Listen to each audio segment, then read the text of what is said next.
Appreciate you all being here. This is a big group today. You know, there are a few things going on, so we'll try to get to some of those, and we're going to jump in. Councilman Hughes is out of town with his family. I believe Councilwoman Ariel is coming, but we do have a quorum, so we're going to begin, and we will start with a Pledge of Allegiance, which will be led by Logan Malcolm. And so we'd ask him to come forward after the pledge. Pastor Michael Chamness, did I say it right? From the Shepherd of the Hills United Methodist Church will offer an invocation. Okay. If you want to come over here by the mic and have us all stand.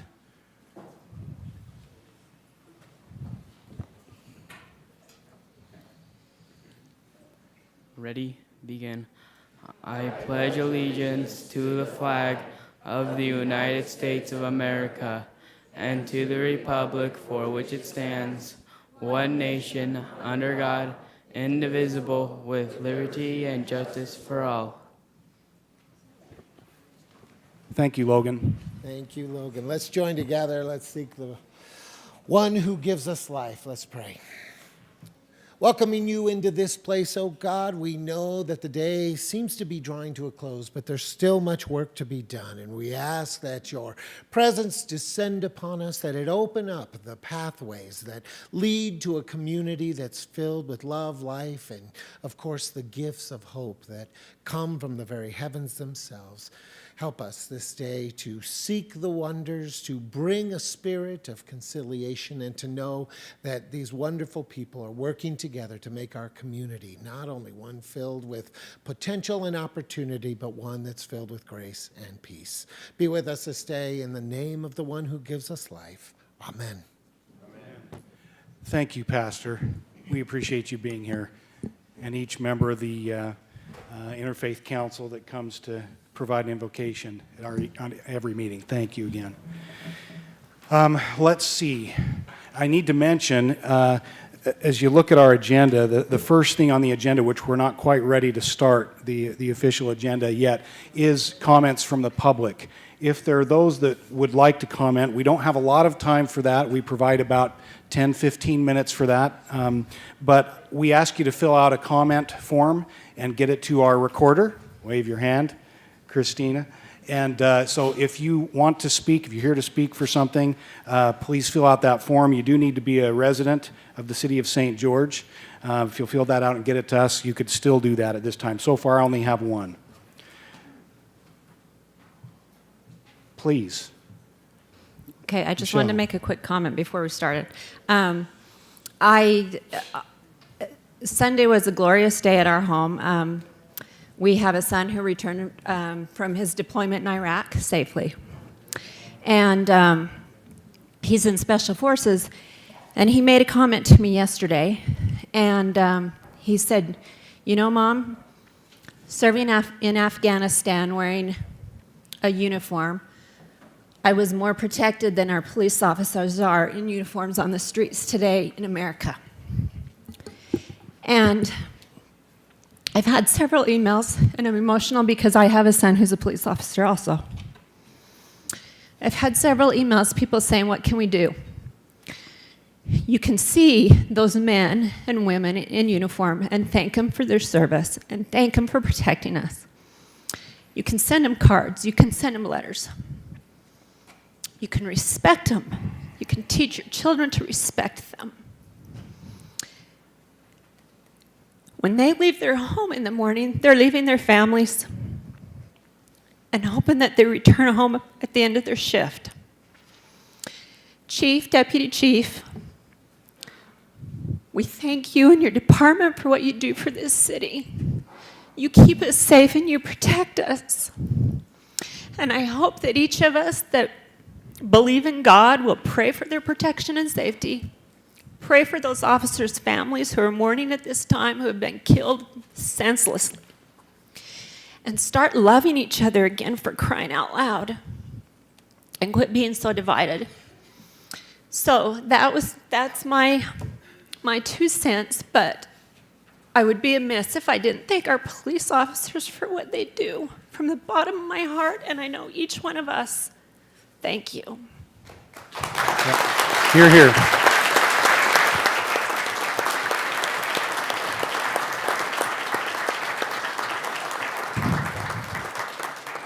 Thank you, Michelle. And thanks, Chief and Deputy Chief, for being here. And please pass along those heartfelt words by Councilwoman Randall. This week and this month, we have some really cool things going on. I'd like to have Splendor Sargent come forward if she would, and anyone else that would like to come with her as part of her group. I'm going to read a proclamation, and then if you want to make a few comments, you're welcome to.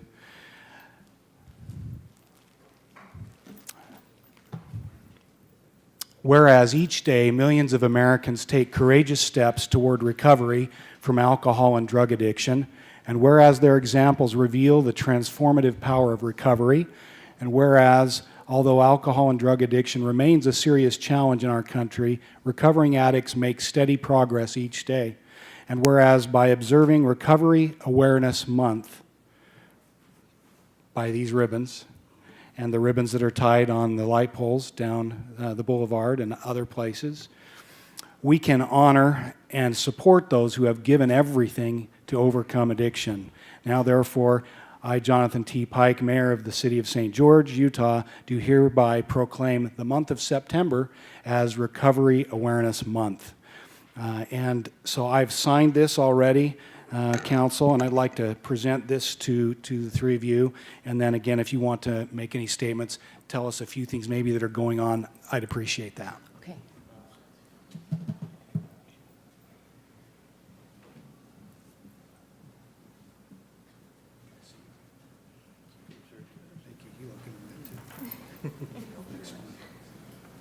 Go ahead, and if you want, if it's better, if you want to face them for a minute, you're free to. Tell us what's going on and any way we can be supportive. I know there's a few things going on tomorrow night.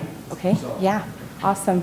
First of all, thank you, Michelle, and thank you for your sons that serve our country, and thank you to the police officers. And this month is Recovery Awareness Month.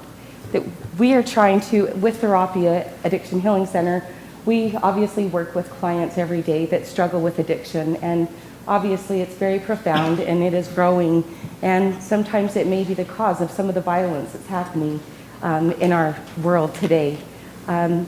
So we would just like to make awareness to it and support those that are in recovery. With recovery, with addiction, comes so much shame and a plague that just follows with you. So with this awareness, we're hoping to support those and encourage those that are in recovery, that hopefully we can start changing the outlook and changing what people see and what people think of addiction and recovery. I will let Ben Harris, he's our executive director, kind of talk a little bit more about that, and then I'll talk about the events and how you can get involved. You know, there are 22.5 million people in this country today who struggle with the disease of addiction. Only 10% of those, actually less than 10% of those who are suffering are able to get help. That's a tragedy. And part of the problem that keeps those who are struggling from getting the help that they desperately need is the stigma that comes with having involvement with drugs and alcohol. The stigma that comes from having a disease that is, in many, many cases, life-ending. And we're hoping that through campaigns like this, through observing here locally what is our national and now our city's month to observe recovery, hoping to erase some of that stigma, hoping to realize that all of us in one way or another are touched, whether it's a friend or neighbor or a family member, and maybe ourselves, are touched by addiction, and by being able to reach out and help them understand that we love them, that we support their efforts, and we'll do all that we can.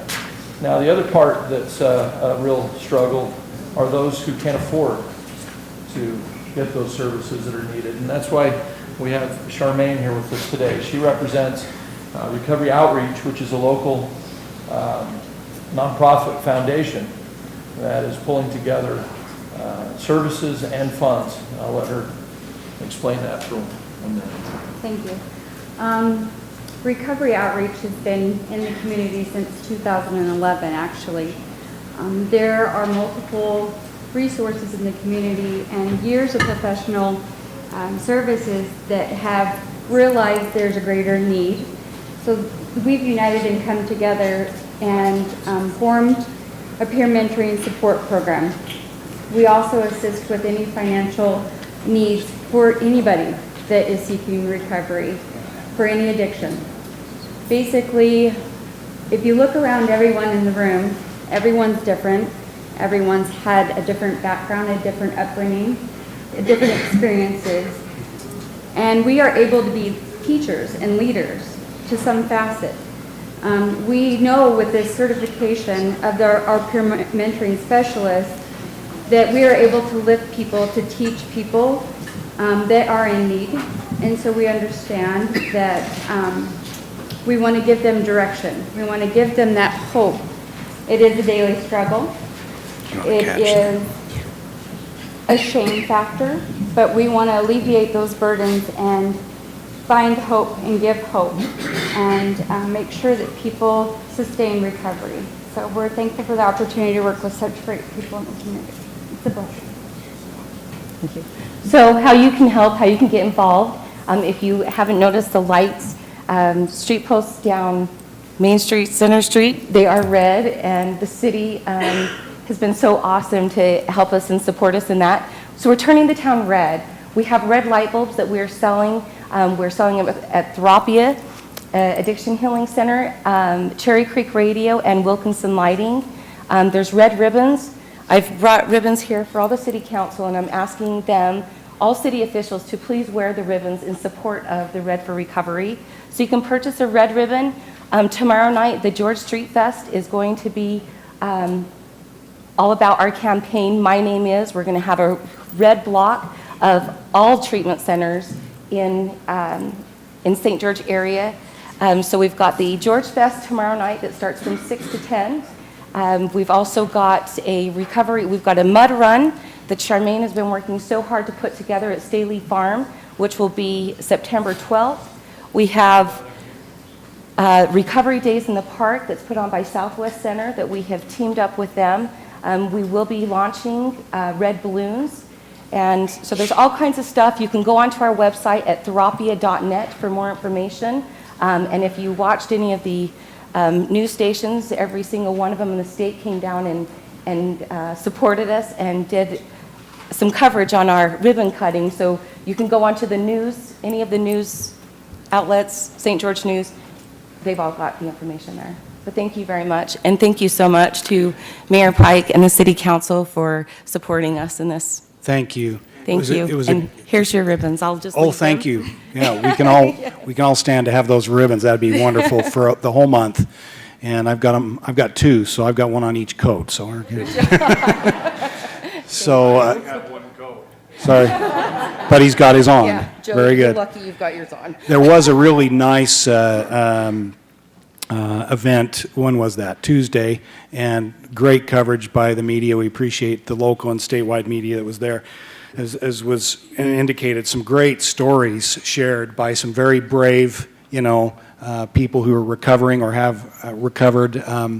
I guess it's a long process sometimes, but fantastic on KUTV and on Channel 4, and I know several of the others were there as well. Great coverage. Well, good. Well, we will shift gears. One more proclamation, and this one's of some special interest to me and all of us for one reason or another, but I'll leave that for Jimmy. Whereas September 17th, 2015 marks my birthday. Just kidding, but it does.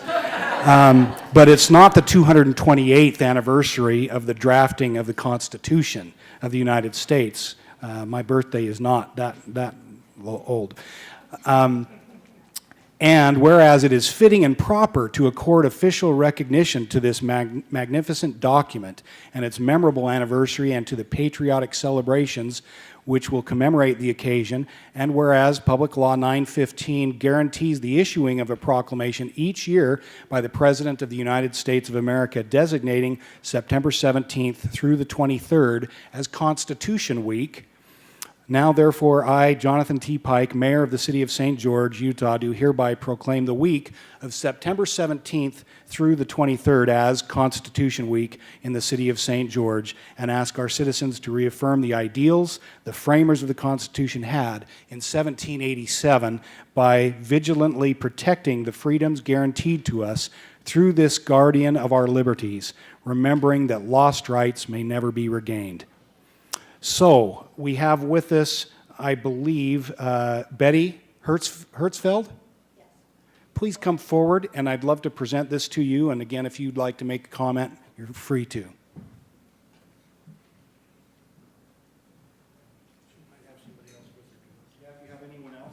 Yes, I do. So, Ladies, please do, come forward. can't leave me up here all by myself. It's kind of lonely up here, huh? Yes, it is. Let me shake your hand. I Thank you. appreciate you coming. Thank you for being here. Yeah, anything you'd like to say or tell us if there's anything going on that week, that'd be great. Thanks for being here. Other than putting displays at 3 of the libraries for Constitution Week, I'm Betty Hertzfeld. I'm Regent for Color Country Chapter, National Society, Daughters of the American Revolution. And these are some of our members. Anybody else have anything to say? No? We're a very quiet group. Thank you. Thank you, Betty.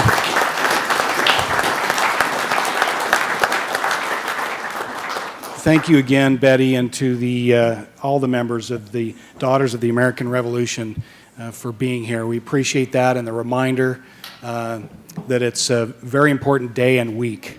So appreciate that. Okay, we are going to shift gears here now, and in a more dramatic way than you're thinking, because I've got to leave for a few minutes to go be a part of a special groundbreaking for the Tonnequin Networks. I will be back in about 40 minutes. And so we have, just for these types of occasions, Mayor Pro Tem Gil Almquist, who will take control of the meeting, and he'll guide you through the rest of it until I return. We do have a quorum, and so and Gil also can vote on any items still as Mayor Pro Tem. So, Gil, I'll turn it over to you, and Thank you. I'll be back. Thank you, Mayor. Gary, if it's all right with you, our first item then will be our public comments. Again, are there any others that were turned in to you, Christina? We have one from Carl Palmer. If you'd like to come to the mic, he's asking some questions or would like to make a statement concerning the Sun Bowl and the Roundup, I believe. So your time, Carl, is at your disposal.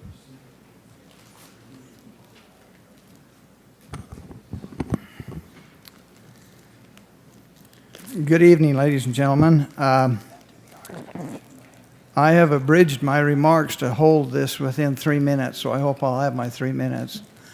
I'm going to hopefully make the same presentation to the Lions Club because I want to be talking about the Dixie Sun Bowl and the Roundup.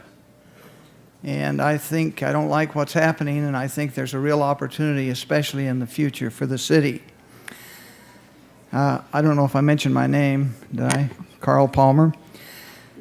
Growing up in Cedar City was always a most anticipated and exciting tradition for the Palmer family to come to Dixie and the rodeo. Many from Cedar and all over the Southwest look forward to the Dixie Roundup. Thursday was the children's parade, Friday was the swimming suit parade, and Saturday the general parade. It was a time of cowboys and cowgirls from all over the nation with numbers on their backs going in and out of the Big Hand and Dick's Cafe, enjoying their customary steak dinners. And certainly we can't forget the wonderful after-rodeo dances each night on the water tank. The atmosphere was electric, the air smelled of rodeo time, and now what has happened? 65 years ago, when I started coming to the rodeo, it was usually 2/3 full each of the nights. And Saturday night, the big night, there was just a scattering of people out on the east end on those curves. Now, 81 years, well, that's how many years the Sun Bowl's been in existence. But 65 years later now, again, the Sun Bowl is about 2/3 full, and on Saturday night, there's just slightly more than a few people scattered out on the east curves of the Rose Bowl, or the Sun Bowl. Has rodeo in general, or the historic Dixie Roundup, lost its charm and appeal? I don't think for a minute it has. With my mother being from Santa Clara and my grandmother, she was a Hafen, my grandmother, a Levitt, we have deep roots in this area. And as a faithful attendee at the rodeo over the years and hearing observations of my Levitt and Hafen cousins and others who were raised here, I believe I can give 3 good reasons why the Sun Bowl and Roundup have become stagnant and a burr under the saddle of some of the movers and shakers in the city.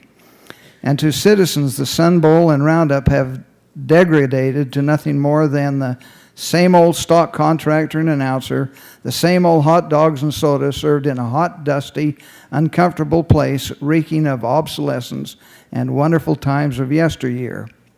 Now, the 3 reasons why the Sun Bowl and Roundup have become stagnant. People don't like to go out in the evening and experience, number 1, sitting on long, hard, dirty, continuous concrete benches. Number 2, the heat of the day mixed with the lingering dust of car parking. It's a real turnoff. And number 3, the atrocious lighting. Now, rather than wringing of hands and squabbling over what to do at the Sun Bowl, here's what should happen as I see it. The Sun Bowl is a rough, historic gem in the crown of St. George. It needs a little polishing and an up-to-date setting. If Larry Miller could build the Energy Solutions Center in Salt Lake in just 1 year, here's what could happen to the Dixie Sun Bowl in just 1 year. The groundwork's already been done. First of all, just jackhammer out all of the concrete out of the Opal and replace it with stadium seating. Number 2, then as was done with the Marriott Center in Provo, build a level roof on the ground and hydraulically lift it into place. Then put a second tier of stadium seating around where the chairs are now placed on a dusty rim. Of course, underground or terrace parking would need to be considered. Think what a brand new, beautiful, enclosed, air-conditioned, state-of-the-art, lighted and sound system arena with stadium seating would mean to the future of St. George. That is 50 to 80 years out. Expensive? Very. But this is the foresight that should prevail to solve the historic, solve the historic Dixie Sun Bowl issue. And what do we do with the Sun Bowl the rest of the time? Well, in about 7 minutes, here's what I came up with. Football games, soccer games, concerts of every kind, dance festivals, an ice skating oval. Imagine St. George with an ice skating rink. Livestock shows, auctions, animals and cars, etc.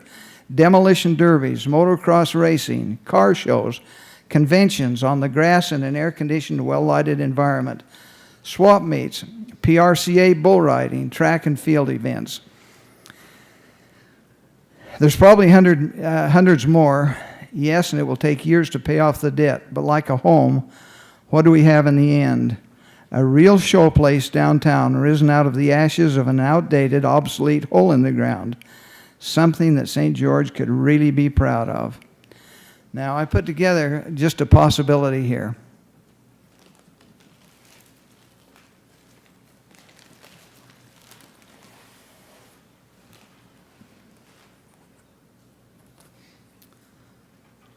Think what this would mean. Downtown St. George.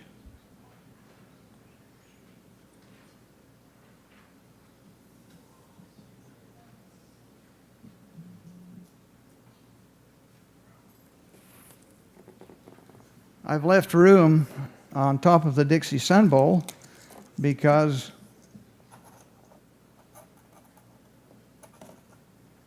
maybe we'd bill it as the St. George Lions Club, Dixie Roundup, or Dixie Sun Bowl and Events Center. I don't think this could be done without some benefactors. Don't get me in trouble. I haven't talked to Stephen Wade about this, but since he's quite a entrepreneur and so on, maybe a great benefactor, his name would be at the top. Dixie Sun Bowl and Event Center.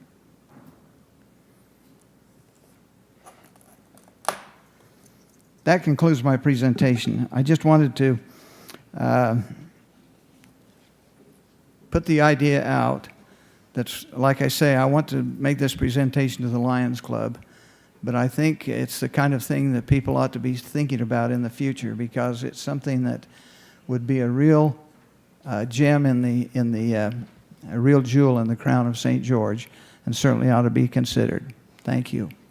Thank you, Mr. Palmer, and appreciate your hard work. You put a lot of effort into that, and we certainly would like to have you discuss that with the Lions. I'm sure Joe can arrange that.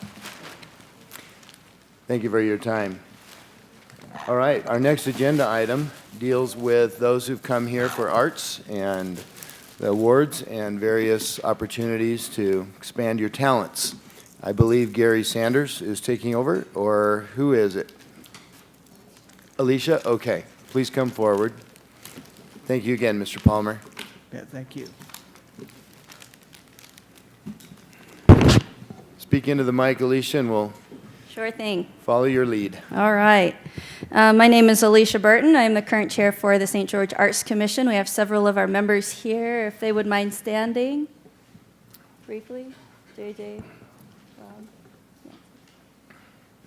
Hey, we have Nancy Allred, JJ Abernathy, and Rob Schmidt here representing the Arts Commission. Also, Betty Ariel is our City Council liaison.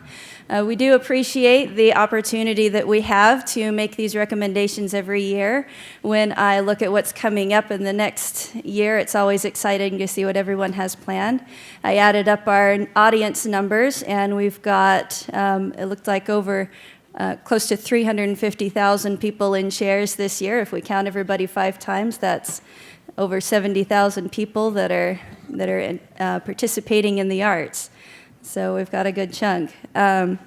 If we could have, as I read these off, they are in backwards alphabetical order. So starting with Zion Music Ensembles, and Gil, I think this is, we're going to have you come down and present these if you would.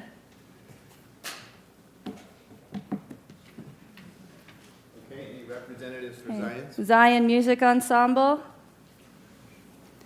Washington, yeah. Washington County School District Fine Arts Committee. This buses kids to the art museum every year, among other things. How are they doing? They're starting yet? Another hour? Yeah. Thank you. St. George Musical Theater.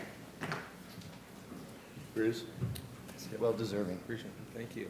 Thank You're you. doing Saint- great. Come see us. I have to leave because we have to do a show in a few minutes. Yeah. Thank you. Good luck. Thank you. St. George Dance Company.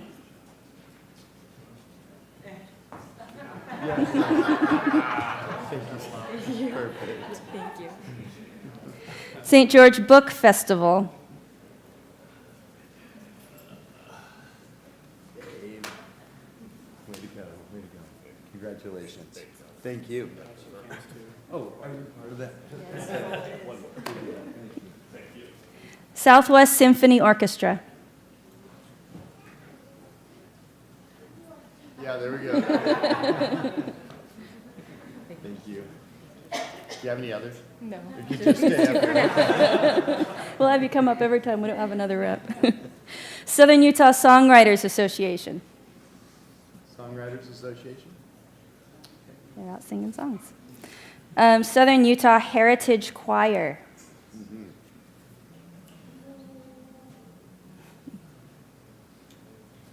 Thank you very much. you. Well deserved. Appreciate it. Thank you. Southern Utah Art Guild. Anybody from them? Okay. Red Rock Writers.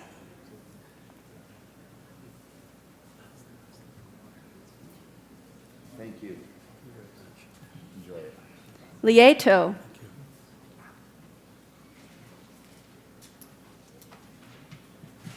You're probably in full practice now. We are. Concert, October 5th. Right. Dixie College University, or Dixie State University Sears Museum.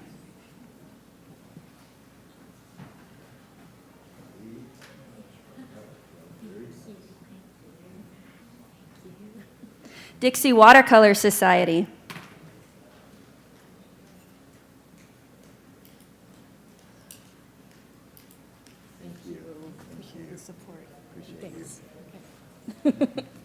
Color Country Chorus. Oh, now, time we had a little song, a little break. Yeah. We can do that. Let's do it. Everybody get ready? You should do it if you practice. Always Would you like to finish first? All right, let's hear some. Go ahead. Go ahead. We don't sing.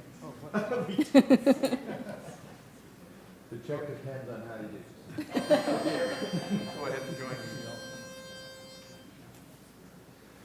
Laughter and love songs, a table for two, dancing and dreaming, just me and you. I remember the days of just keeping time, of hanging around in sleepy towns forever. Those sleepy old back roads, all those back rails, empty for miles. Well, you can have a dream and cut it to fit. But when I saw you, I knew we'd go together. We'd go together like a wink and a smile, a wink and a smile. Now leave your old altar on me by the railroad track. We'll get a hip shovel dip, tip-toppy to see Cadillac.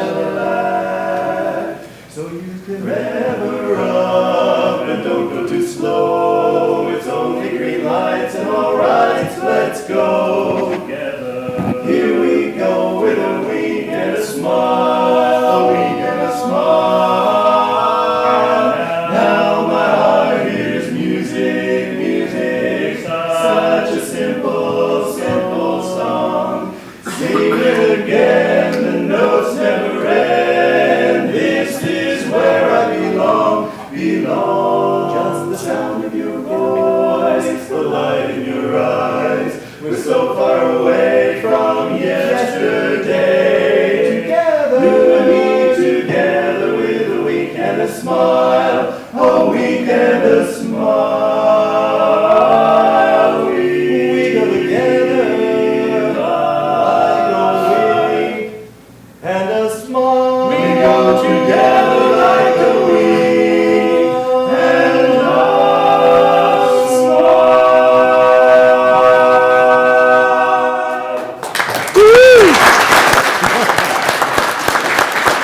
Excellent.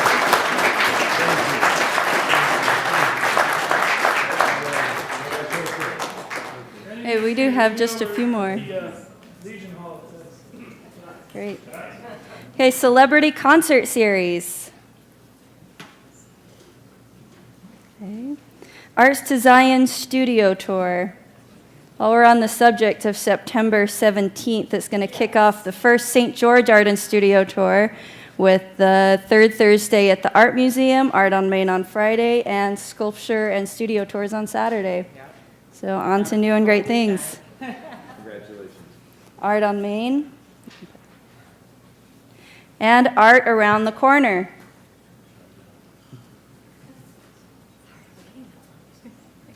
Way to go. Well, thank you, Alicia, and all of those who participated, and we'll sure the others get theirs back to them. Thank you very much. Thank you.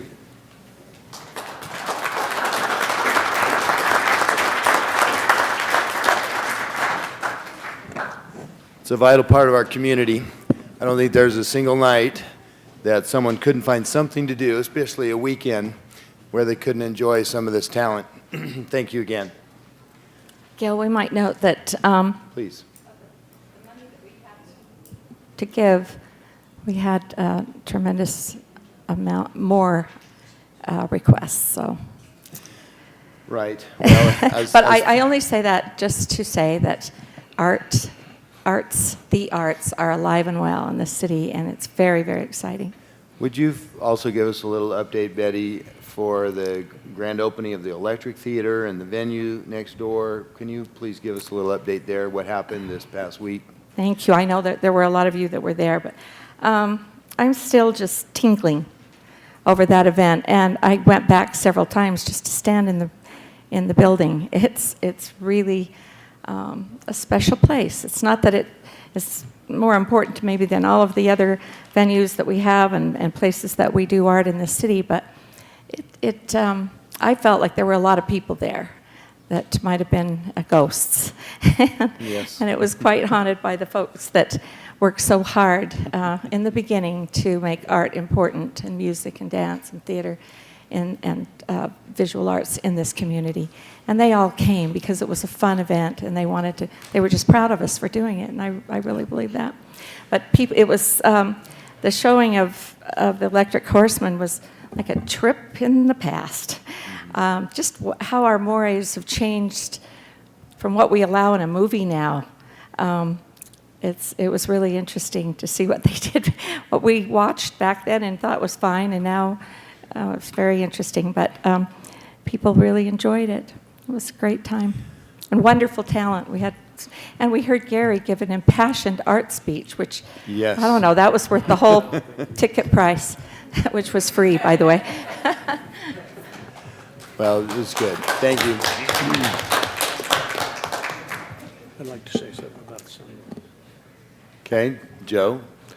First of all, you have to know I'm probably the biggest fan of the Lions-Dixie Roundup and the Sun Bowl. I'd like to just clarify a couple of things. First of all, we have over the years brought many, many, many bleachers around the top of the Sun Bowl.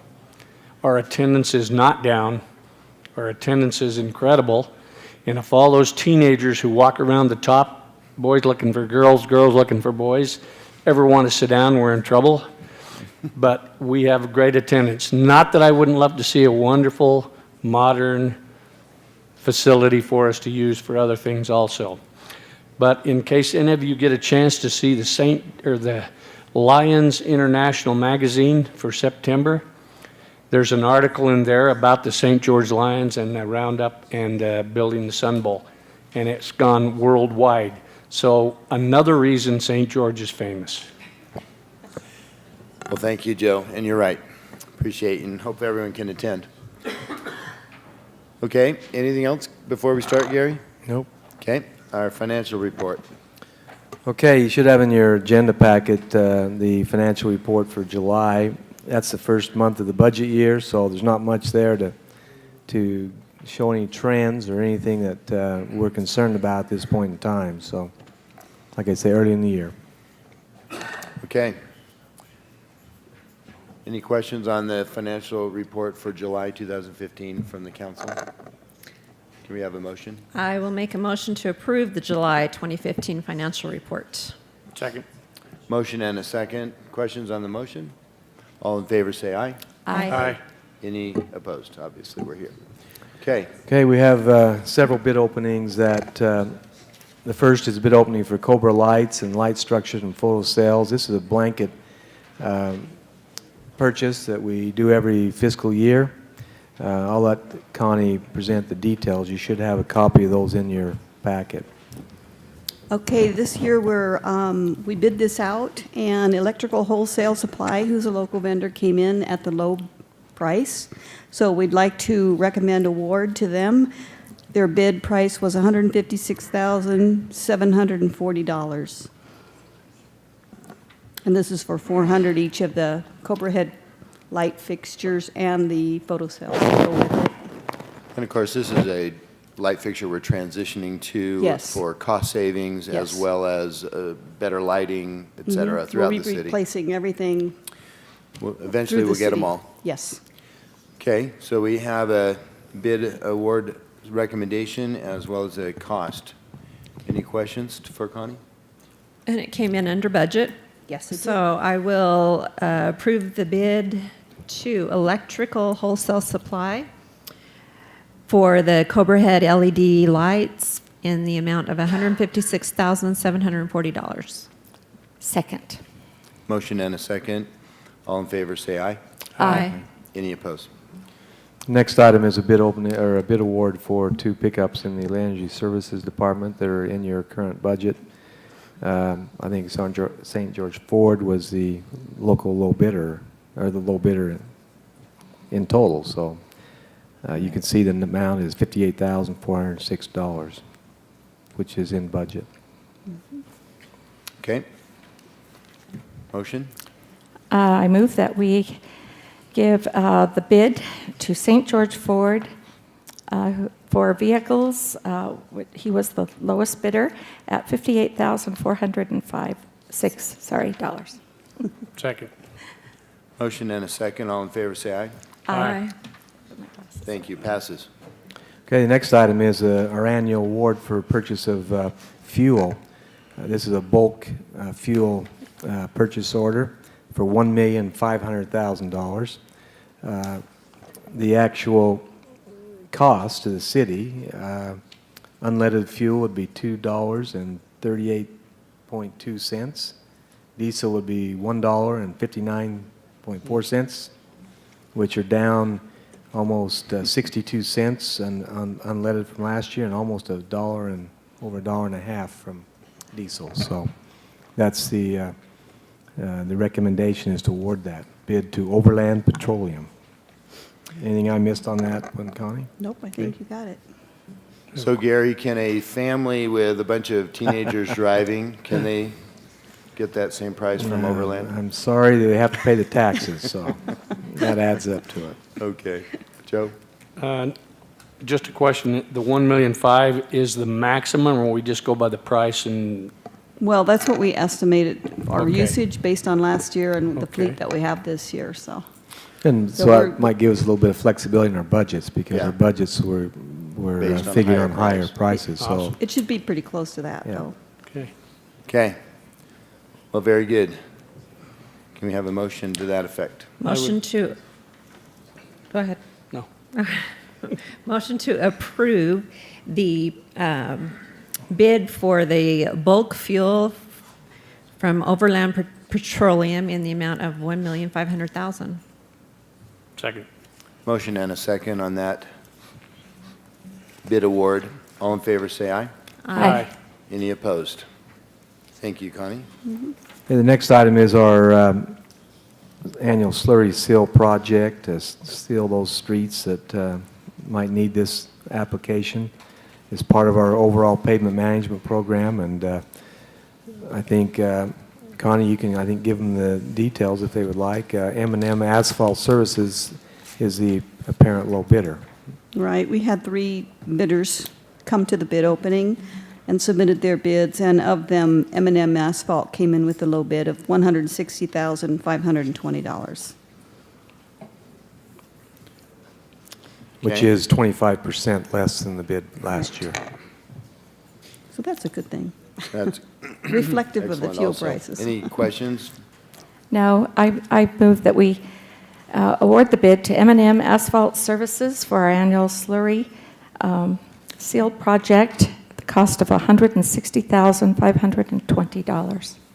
Second. Motion and a second. All in favor, say aye. Aye. Any opposed? Just a further comment on that would be in your packets, you can see, and I think we put this on the which roads? website too. We'll show you which streets will be done under this particular contract. The next bid award is for the asphalt repair projects throughout the city. This is also done under our pavement management program, and Connie, you can give them the details on that if you like. Okay, yes, we had 3 local vendors supply bids for this project. The amount of the low bid was Western Rock Products. Their bid amount was $305,860. You can again see that list on your backup information. There's many projects that we're repairing. This is actually going in and repairing damaged asphalt. It's not sealing or chip sealing or anything else. It's actually repairing areas that have been damaged. Mayor Pro Tem, I move that we award the bid to asphalt repair to Western Rock Products. The cost of $305,860. Second. Motion and a second. I might mention there's also maps of locations where they've deemed this the most urgent. Okay. All in- Gary- oh, All in go ahead. favor of that motion, say aye. Aye. Any opposed? Just- Go ahead, Benny. Just a question. I'm so excited about this question. How often does it rotate around the city, the repair of roads? Well, we have an active pavement management program that Jay Sandberg is in charge of. We evaluate every city street, and we rank those city streets based on their need compared to the other needs we have on certain streets. And so it's not an arbitrary decision. It's based on several factors. Okay. And so it rotates all the way through and as they make their way to the top of the list.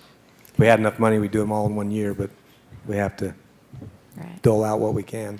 I think we put about $2 million, how much are we in the pavement? $2.2 million every year that we do for either chip seal sealing to improve the life of the road, to crack sealing, and the pavement management program, which is almost exactly what we get from the gas tax, a little bit less, but not much. And I noticed, I received a phone call from a gentleman living on Mahogany Circle. And I noticed that's a full green light on Mahogany. And so, good job, Jay. You're right there with the citizenry and knowing what streets are needed. I went out to look at it, and there isn't a street there. It's a gravel road. Right. Yeah, it Wow. deserves. The streets around it have been rebuilt over the last few years. Yeah. So that's kind of the last one in that area. Very good. All right, the next award is for the design and construction management agreement for the Riverside Drive Lizzie Lane outfall line. This allows us to connect and get more capacity in the regional outfall line that ends up going down to our regional wastewater treatment plant. It's in the budget for this year. This action would be to hire, let's see, who's the It's one Alpha last one? Engineering. Alpha, excuse me, Alpha Engineering. I should have known. I saw Brent in the back there. So this would be to get the construction documents done, and when they're all done, I think it also we'd award the construction management program to Alpha as well. The amount of that contract is $104,173. And Connie, question? Since the improvements to the major regional outfall line included a lot of topographic work, will they be able to use that same topographic work that was done so there's not additional costs? That might be a good question question for for Scott. Come on down. Because I know there was quite an investment at that time, and Seems reasonable. and the earth hasn't changed that much, so maybe we can take advantage. Yeah, we can take advantage of that. The engineers will want to go out and spot check it, field verify. But that will. But it's still, we're Still valid. taking advantage of some money spent previously. Okay, great. This Thanks, project Scott. is anticipated to be $1.2 million, so. Yeah, it's big. And that's a regional, it's part of your regional wastewater budget. Right. Which puts this amount here at somewhere around 7 to 8% or so, and which seems in line. Any other questions for Connie on this item? Okay. Motion to approve the professional service agreement with Alpha Engineering for the design and construction management of the Riverside Drive Lizzie Lane outfall line project in the amount of $104,173. Second. Motion and a second by Joe. All in favor of the motion, say aye. Aye. Any opposed? Thank you. This next item is for some improvements at the Ledges well area. We've had, over the years, some problems with keeping those motors and pumps and everything going up there. And so we've decided, our water services have decided to do a different program which will replace the existing with a vertical line shaft, which makes it less susceptible to the problems we've had with electrical and other issues up there. And so this would allow us to replace some temporary pumps and motors with some permanent equipment there. We bid it out, and I guess, Connie, you can tell us the outcome of that. Yes, we had 3 responders, and the Gardner Brother Drilling was the low bid. at $135,132.12, and they were all pretty close, to within $30,000 of each bid, so it's a good bid. Very good. Okay, any questions? No questions. I would move that we approve the bid for the replacement of the pumping equipment in the Ledges Number 1 well in the amount of $135,132.12. Second, and it's to Gardner Brother Drilling. I'm sorry, yes. Okay, thank you, Betty. You're welcome. All in favor, say aye. Aye. Any opposed? Once again, Gary, a lot of money underground, people don't see, but Yeah. vital to their Well, I think it'll give us a services. lot more reliability there, and Yes. I think it's a good decision to make on that. Okay, Connie, Thank thank you, you. Connie. I think the mayor wanted to be involved in that public hearing on the sign issue, so I Yes. would respectfully ask that we delay that until he gets back. It shouldn't be very long. Yeah. So we'll go to staff reports. The first one is to consider approval of fee waiver for a first responders car show. Is Darren Nuttall here to make that presentation? Thanks to the scouts that have come and realize you're underway. Many have to go, maybe. We recognize those scouts that are here tonight. Thank you for coming and taking time to spend with us on your merit badges. Appreciate it. Okay. All right.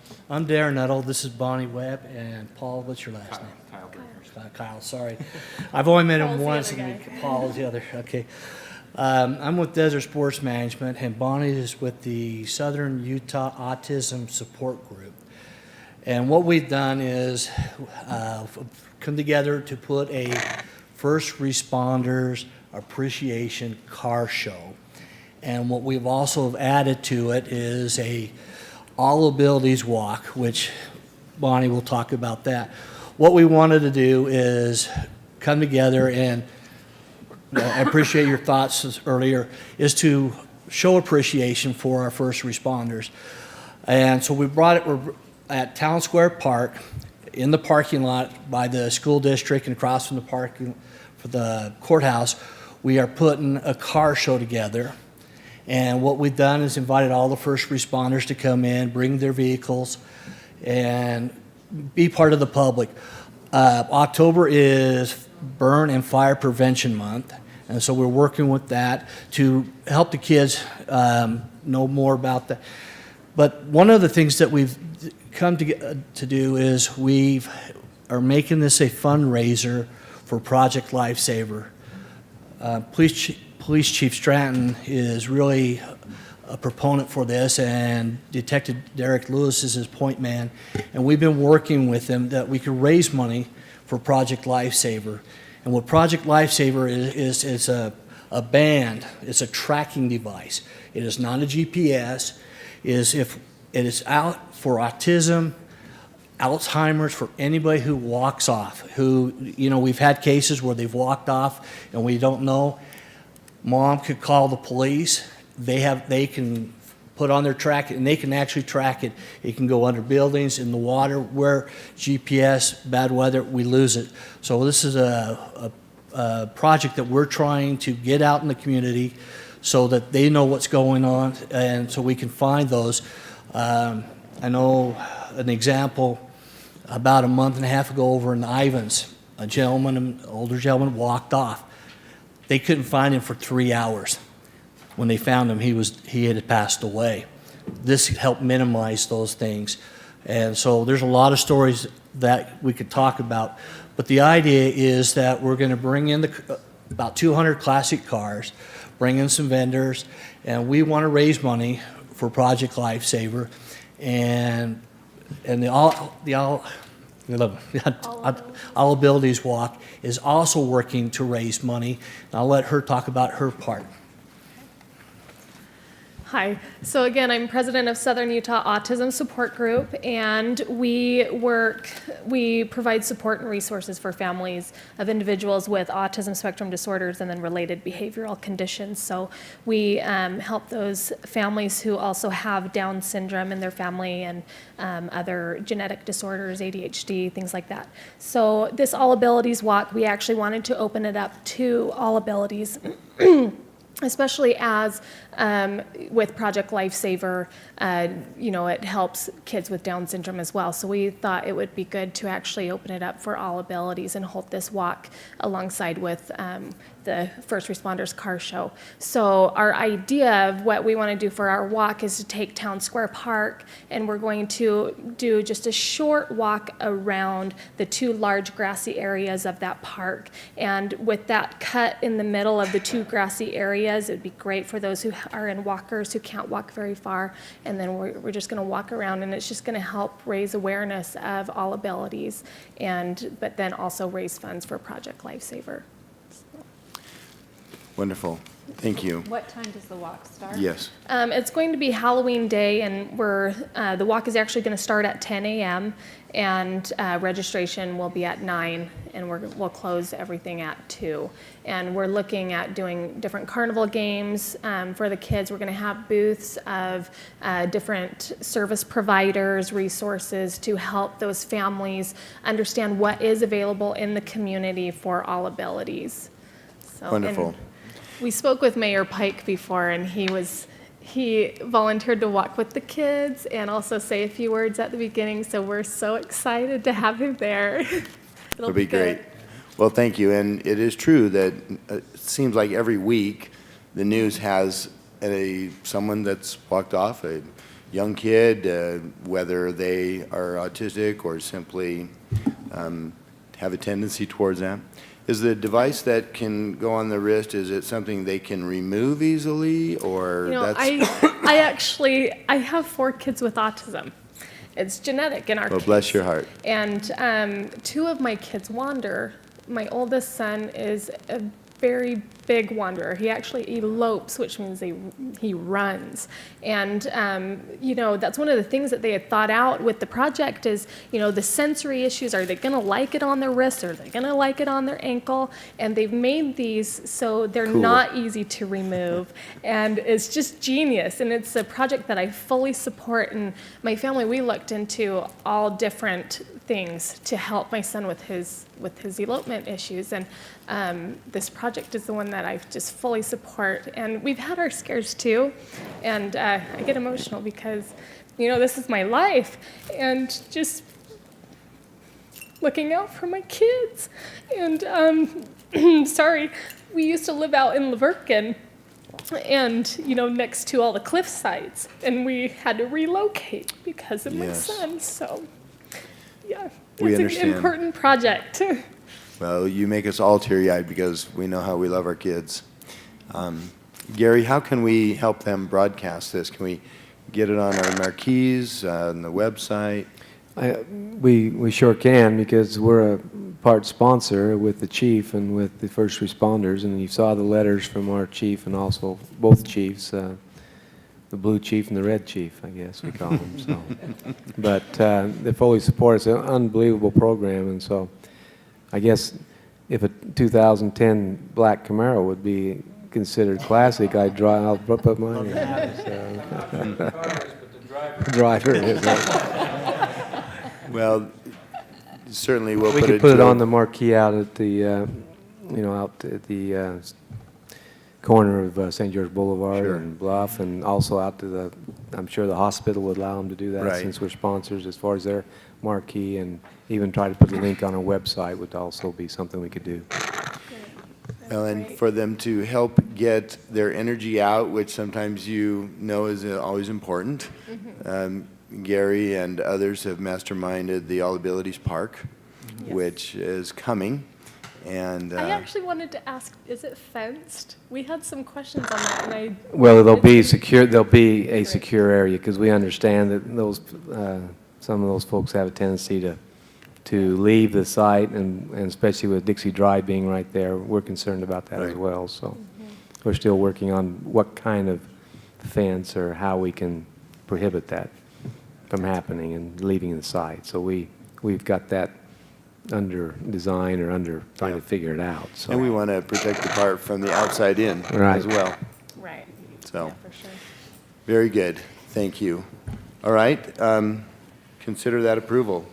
Well, I think it's a great event, and I make a motion that we waive the special event fee and the use fee for Town Square parking lot to have the first responders car show and the All Abilities Walk. Second.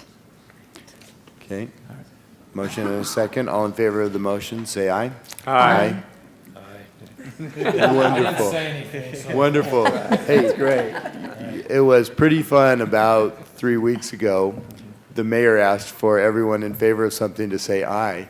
And there were several scouts in the back that at the top of their voices said aye. You know, and they voted several times in a row. I think the leader came over and said, well, not everyone say aye. But in this case, the whole world should say aye, so.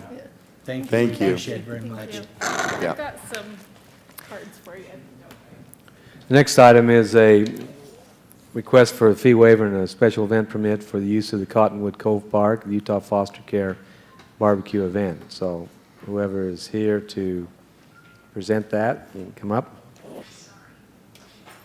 While they're coming up, the only two issues that the staff had through our process of this was the making sure that they got approval from the health department for the barbecue, and I guess there's some issue with when you bring potluck or something there that has to have some approval from them, I guess. But We did. you got it, great. We And did. then to make sure that we don't have vehicular traffic on our trail, We and won't. they understand that and have indicated that's not a problem. But on the application, it looked like maybe that was an issue. But other than that, I think the staff didn't have any other questions or concerns about it, other than that you need to approve the fee waiver if you are so inclined to do. So my name is Casey Clark, and I'm the Southwestern Facilitator for Utah Foster Care Families. This is Diane Callister, and she is our Retention Director? Specialist. For Utah Foster Care. I brought with me 4 beautiful girls back there that live with me, and they benefit from Utah Foster Care. So the event is a barbecue to honor and have fun with the licensed foster families and just come together as a family and play. And I did speak with Robert Beers, who I went over the meal plan with him and what we're going to do, and he said it doesn't sound like we needed a permit at all. But I did tell him I had my food handler's permit if needed be. So. And then we do understand that we park in the parking lot and we use that trail to walk back to the area that we've requested. And that'd be best for you as well. It keeps everybody in one location and the cars in another. It does, absolutely. Well, that's excellent. Any questions for Casey? All right. Well, it sounds like a great event, and it's true. Foster care is a family. Yes, it is. Beyond each individual home, and it's worthy of getting together. Thank you. So we need a motion. I will make a motion that we waive the special event fee for the use of Cotton Cove Park for the Utah Foster Care Fall Barbecue. Okay. Motion and a second. All in favor, say aye. Aye. Thank you. We're dwindling. Yeah. Betty had a thing she had to go to, so. Okay. Yeah. Thank you very much. We have a quorum. We have Thank a quorum. you. You're welcome. Have a great day. Thank you for coming to your Joe, we've done kids. this once before, remember? Yeah. All right, the next item is a request for a fee waiver and a waiver of the fee for the event, special event permit fee waiver and for the use of Town Square. And also, first for us is the request to use the Andrus home, which the city purchased a couple of years ago for a green room for the concert. And so I assume there's someone here to make this presentation, right there. It's United Way is the sponsoring group. Yes, we are here once again. I feel like I present to you guys all the time, and I'm happy to be back. We seem to be towards the end of the list always, and I have this huge speech and all the wonders of what United Way does, but we'll cut it short and get to the point. But I just wanted to let you know that we're still United Way. We've been here for 21 years. We funded $350,000 to our community this year, and it's because of events like Live United Live and the Mini Indy and the Day of Caring that the city, we are just so grateful for all the support that we've received from you to make those events possible. 100% of the funding that United Way earns goes right back to 17 local nonprofit organizations, and we are very proud to stand behind that. It's hard to do. I'm going to backtrack because I just looked over and I feel very bad that I did not introduce Dan Drown. He's the current chairperson for the United Way Dixie Board of Directors, and he's here to represent United Way as well. And he makes a great hamburger. And he makes a great hamburger. Manager of Red Robin here. So, with that being said, the good work that United Way does, we did bring this music festival to celebrate the community and the businesses and the nonprofits of our local St. George City, and we are just so impressed with the work that they do and the businesses who support us. That's the reason we created this music festival, and I'm very honored to bring Live United Live, our 2015 music festival, back for a second year, and we are flying in Howard Jones from England to start his U.S. tour and headline for us at this event. So we're very excited for our lineup. And it's going to be October 10th in the Town Square area. We are very, very, very excited and honored to be able to use downtown St. George, and we feel that we go out of our way to represent the city's name and our name as well and make a very, very good community celebration for all of us involved. So with that being said, a little bit about our event. Again, 100% of proceeds from this event will go to 17 local nonprofit organizations. And the reason we are able to do that is my planning committee goes out of their way to ensure that this is a 100% in-kind donation event, meaning we get sponsorships and in-kind donations to run the event as a whole to ensure that all of the funding from this event goes right back to our community. With that, we ask the community and local businesses to join hands and help put on this event as a whole, not just United Way, but everybody coming together to celebrate. And we try to be as self-sufficient as we can before we ask the city for services, but obviously there's a few things that we do need assistance from. And Gary Esplin did mention that this was the first to utilize the Andrus home. However, we did utilize that last year for our event, and it was very accommodating, and we loved it. We just didn't put it in the city council minutes, I want to say, and I wanted to make sure to put that in the minutes and request that appropriately this year. We were unsure if we needed to or not, but so we're asking for the three things: the waiver of the fees in Town Square, the use of the Andrus home for our green room area, and then also, same as last year with, I think, a little bit of a change of a staging, but we are asking to use the platform stage. And I would like to make sure that I am requesting the appropriate stage.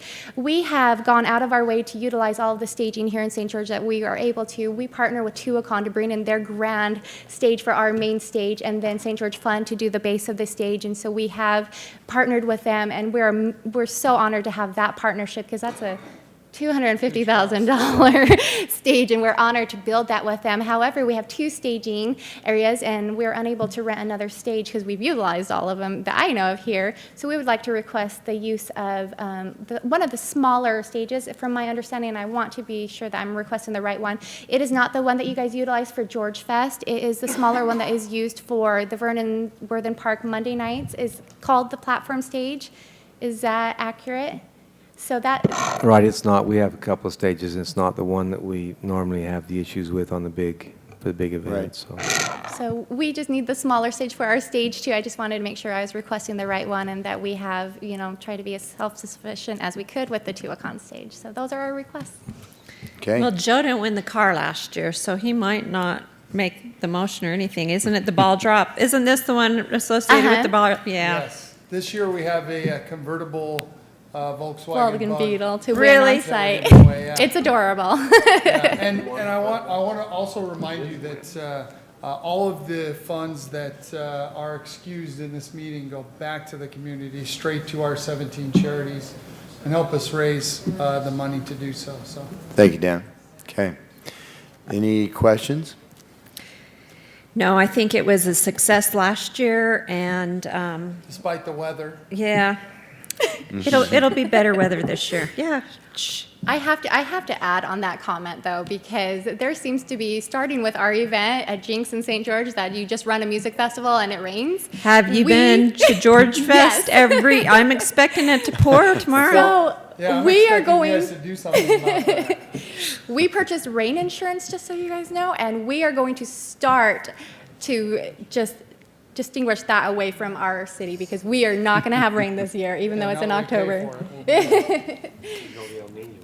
Yeah, El Nino is coming. So I think you do a fantastic job and keeping all the money in the community. And I would make a motion that we waive the special event fee for Town Square, the fee for the use of the Andrus home, and allow you to use the city platform stage.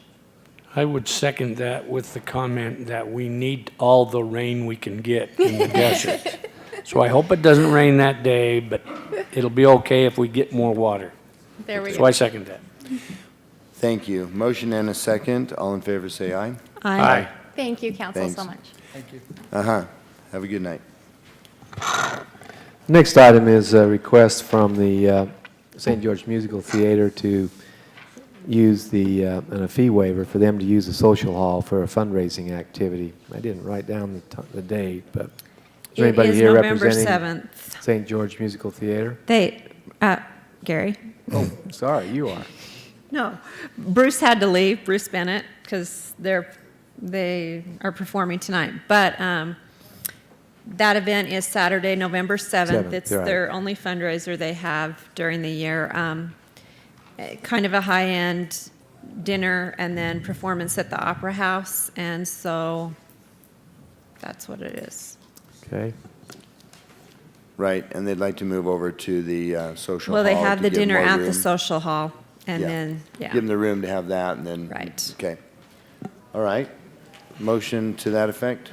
I move that we approve the fee waiver for the use of the social hall for the November 7th fundraising event for the St. George Musical Theater. Second. Motion and a second. All in favor, say aye. Aye. Okay. We'll go to the report from the Planning Commission. Yeah, First two items on the Planning Commission report are public hearing items to set the public hearing for advertised for September 24th.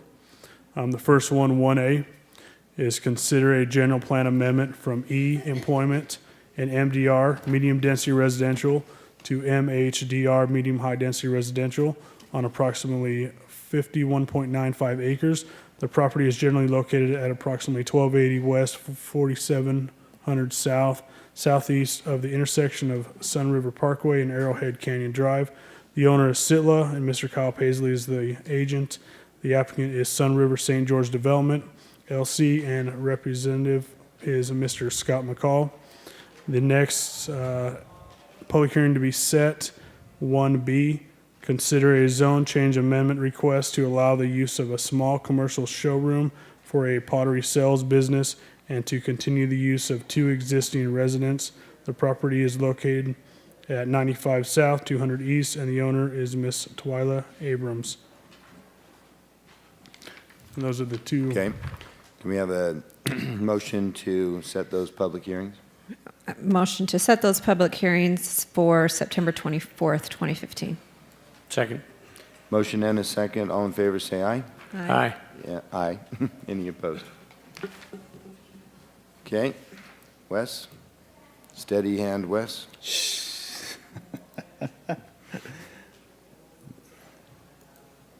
How'd that birthday go? It was good, thank you. Good. Okay. Let me see if I can close this out.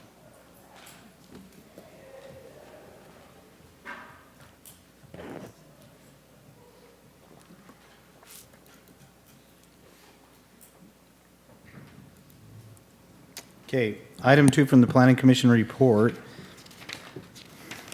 is a request to approve a 12-unit residential subdivision final plat called The Escapes at the Ledges Phase 6. Representative is Development Solutions. This is located at approximately 1600 west and 4950 north in the Ledges development. Zone is PDR. All aspects of this final plat were reviewed by staff, and it meets the conditions of the preliminary plat, and the Planning Commission recommends approval. And that's this final plat here before you. This is the last phase of the escapes at the ledges. This becomes their amenity area for it's an overnight rental area. This becomes the amenity area for the escapes, and then they just added a few units in there. Okay. Any questions for staff? I move that we approve the 12-unit residential subdivision final plat for the escapes at the Ledges Phase 6. Second. Motion and a second. All in favor say aye. Aye. Okay. Okay, item 3A from the Planning Commission report is a request to approve a 31-lot residential amended subdivision final plat called the Escapes at Ledges Phase 1 amended. Representative again is Development Solutions. Again, this is in the Ledges PD. The purpose of this final plat amendment is to amend lots 106 to 108, 112, 119, 120, 123, 126, 130, and 131 as they were increased in size. Actually 106, 112, 120, 123, 126, and 31 were increased in size, and the rest were adjusted to account for that, and that's the purpose of this amendment. Basically, when they got out there, the building they wanted to put on the pad did not quite match and was a little larger by a foot or so, and so they had to adjust the pad lines from the final plat. Just a clarification, now I think we talked about this earlier, but that's just coming out of the common area. Right, it is correct. Right, and they still meet all their setbacks and things like Right. that. Okay. All right. Motion on item 3A. Motion to approve the final plat, well, we just did that. No, we are on that one. It's just a different phase. It You're is okay. just a different phase. For the final plat for Escape at the Ledges Phase 1 amended. That's a final plat amendment. Final plat amended. Mhm. Second. Motion and a second. All in favor say aye. Aye. Aye. It's just a phase you're going through, Michelle. I know. 3B. Okay, item 3B from the Planning Commission report is request to approve a 21-lot residential amended subdivision final plat called the Escapes at the Ledges Phase 2 amended. Representative again is Development Solutions. Again, the property is located in the Ledges development, and the zone is PDR. Again, the purpose of this, like the other final plat amendment, this one is to amend lots 204 to 28, 212, and 219, as 204, 205, 212, and 219 were increased in size to accommodate a larger building footprint, same as Phase 1. Okay. Any questions? I'll make the motion to approve the 21-lot residential amended subdivision final plat for Escapes of the Ledges Phase 2 from Development Solutions. Second. Okay, motion and a second. All in favor of that motion, say aye. Aye. Any opposed? It's only 3 of us. Might be 2 of us living in one person. Okay, next item. Okay, item 3C from the Planning Commission report is a request to approve a 15-unit residential amended subdivision final plat called the Villa Highlands at Hidden Valley Phase 1 amended. Representative is Bush and Gudgel. This is located at London Lane and Athens Drive in the Hidden Valley development. Zone is PDR. Again, this is kind of like the Ledges too. The purpose of this final plat amendment is to enlarge the private ownership areas of units 1 through 4, 14 and 15, basically for the same reason. The building was just a little larger than the pad that they laid out.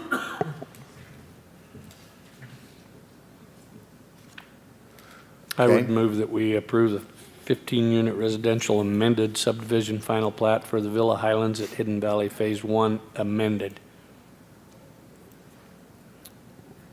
Second. Motion and a second. All in favor of that motion, say aye. Aye.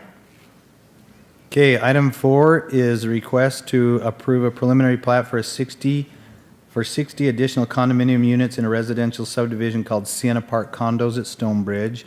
Location is 271 North Country Lane. Property is 5.11 acres. Density is 13.7 dwelling units per acre on this site. Zone is PDR.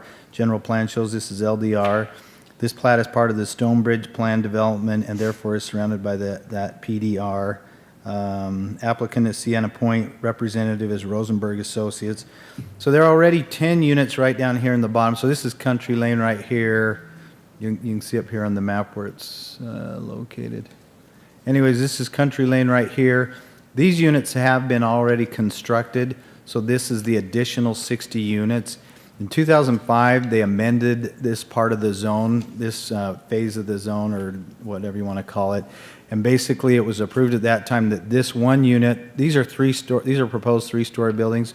However, the proposal back then was subject to this being a two-story unit and the rest of this being three-story. And then it was also subject to a maintenance easement agreement along this line here, wherein, I'm not sure what the maintenance portion is, but there was a reduced setback, basically, which was discussed in that agreement, that these units here could have a reduced setback. Normally, we'd require a 20-foot setback, and they were allowed to reduce their setback. We haven't totally found the agreement yet. We're looking for it. Well, I can give you verification that that was what was discussed, because if you look on the layout of the land, up where Wes is, go to the right a little bit, my right, that's a T on number 6 at Black Rock, okay? And so the setback is a lot more than 20 feet from the golf course and where the tee is at. And so there's more than ample room there to accommodate it, and they gave us that extra because we did not want to disturb the lava that's all the way along the edge of that development. And so they were granted the right to have a reduced setback in order to deed to the city for the golf course the lava. And it goes all the way around their development, clear down to the existing units, all the way along those edges. They don't need the setback reduction on the others, but they do on the tee, as I remember. And then I think they've got one on the green too, back where the ones that are built. Yeah, basically it's these units right along here where they're requesting that reduction in setback. I think this is the closest one to about 7 feet, is as close as it gets. But here are the tee boxes you can see right here on the drawing. They get 7 feet within what?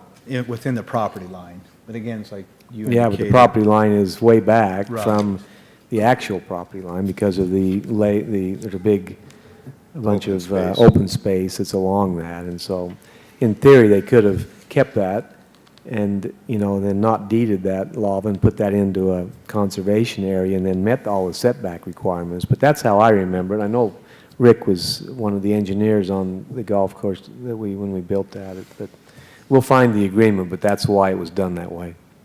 I was on the planning commission. I remember the same thing as Gary does, so I'm sure they'll find it. Okay. That's item 4. Do we have a motion?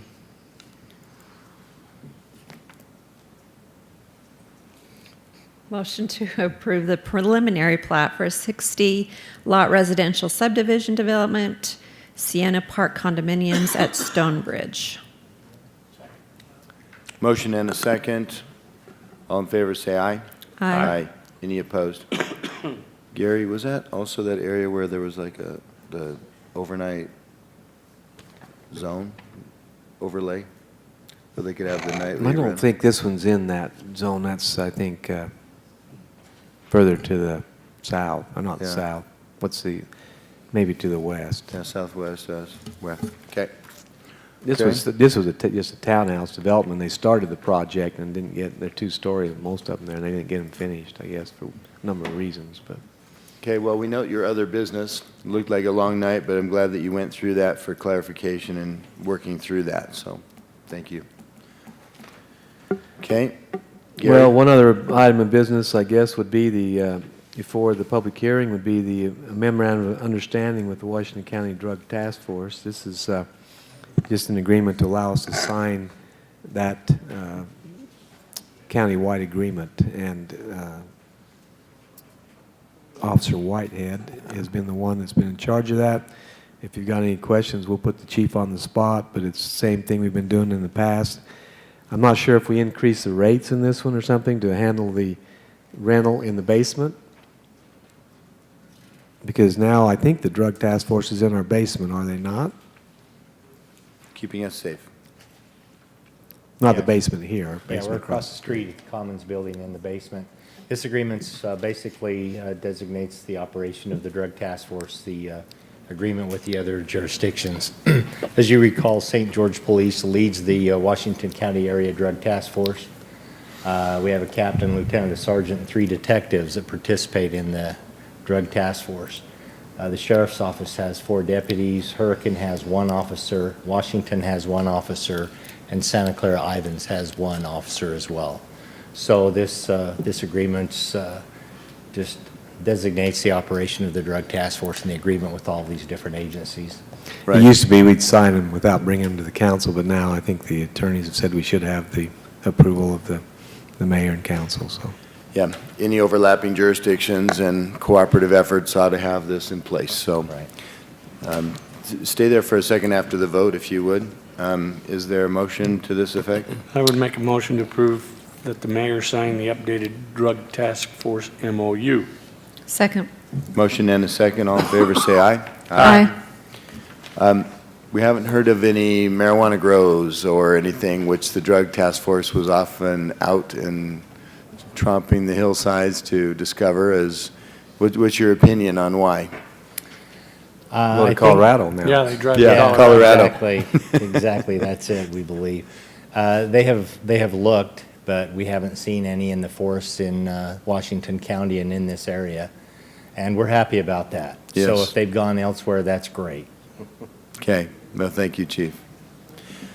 Okay, we have some minutes we could handle, Gary. All right. Yeah, if you want to go ahead and take care of those, and then we'll have just that last, and mayor should be coming here. If not, we'll just go ahead and start the public hearing. Yeah, we'll take a break. We'll take a minute. After we approve the minutes? Yeah, July 9th minutes are before you. I have a question, I'm sorry. Okay. I need to go to page 10, if you have your copies there. I'm passing the baton on to you, Joe. Okay, I'm going to find it here somewhere. Wasn't quite ready, you guys snuck that in on me. On page 10, line 25. It was the food services proposal for the airport. We did not have funds to approve that. Then it said we would move forward. We suggested tabling the item and submitting an RFP to see if there are others interested, and I wondered if that RFP's been put in place. No, I think the way that that was presented was that we don't have any funds in the current budget to do that, but should we decide that we wanted to do that and the monies were found, then we would put an RFP out. Okay. It wasn't that we were, looking for the funds, because we haven't got any in the budget for that. Okay, thank you. Okay, good clarification. Anything else? I move that we approve the July 9th, 2015 minutes. Motion and a second. All in favor, say aye. Aye. Aye. July 16th minutes. Motion to approve. Second. Motion and a second on July 16th minutes. All in favor, say aye. Aye. Approved. And well done. 5-minute break, and we'll meet back here.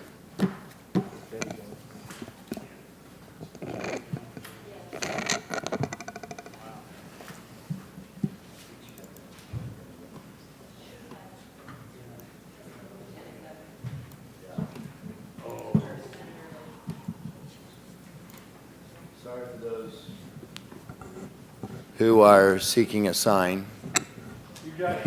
You guys can take a break too, but don't.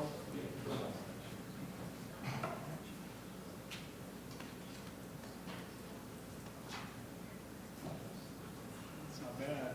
Yeah. It's been worse, right? Yeah.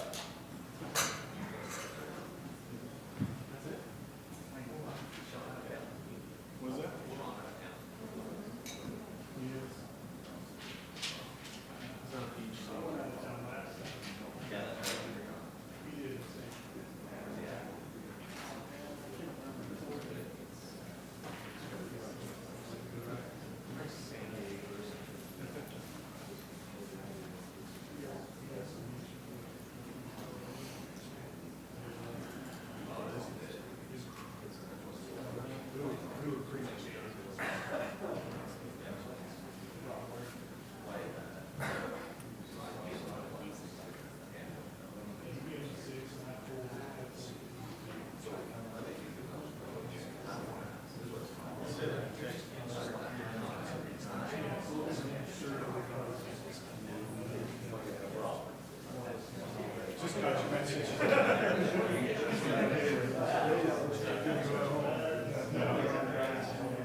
Are you, Joe, so you got this about done? We've got everything except this sign deal.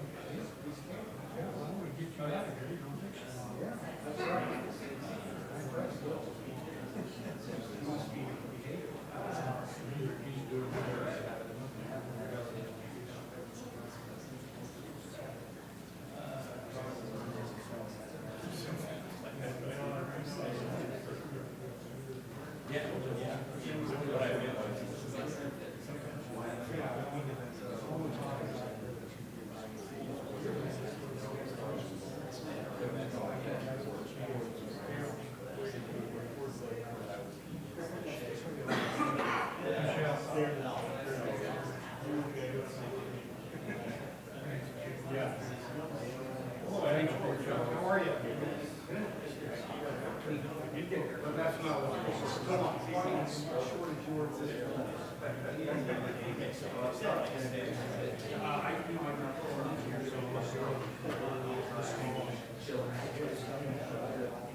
It's been 5 minutes. Lassen wir gehen. Nicht mehr rutschen. Yeah, exactly. German words are good for that. Yeah, everything sounds like it's a mess. Oh, here, sir.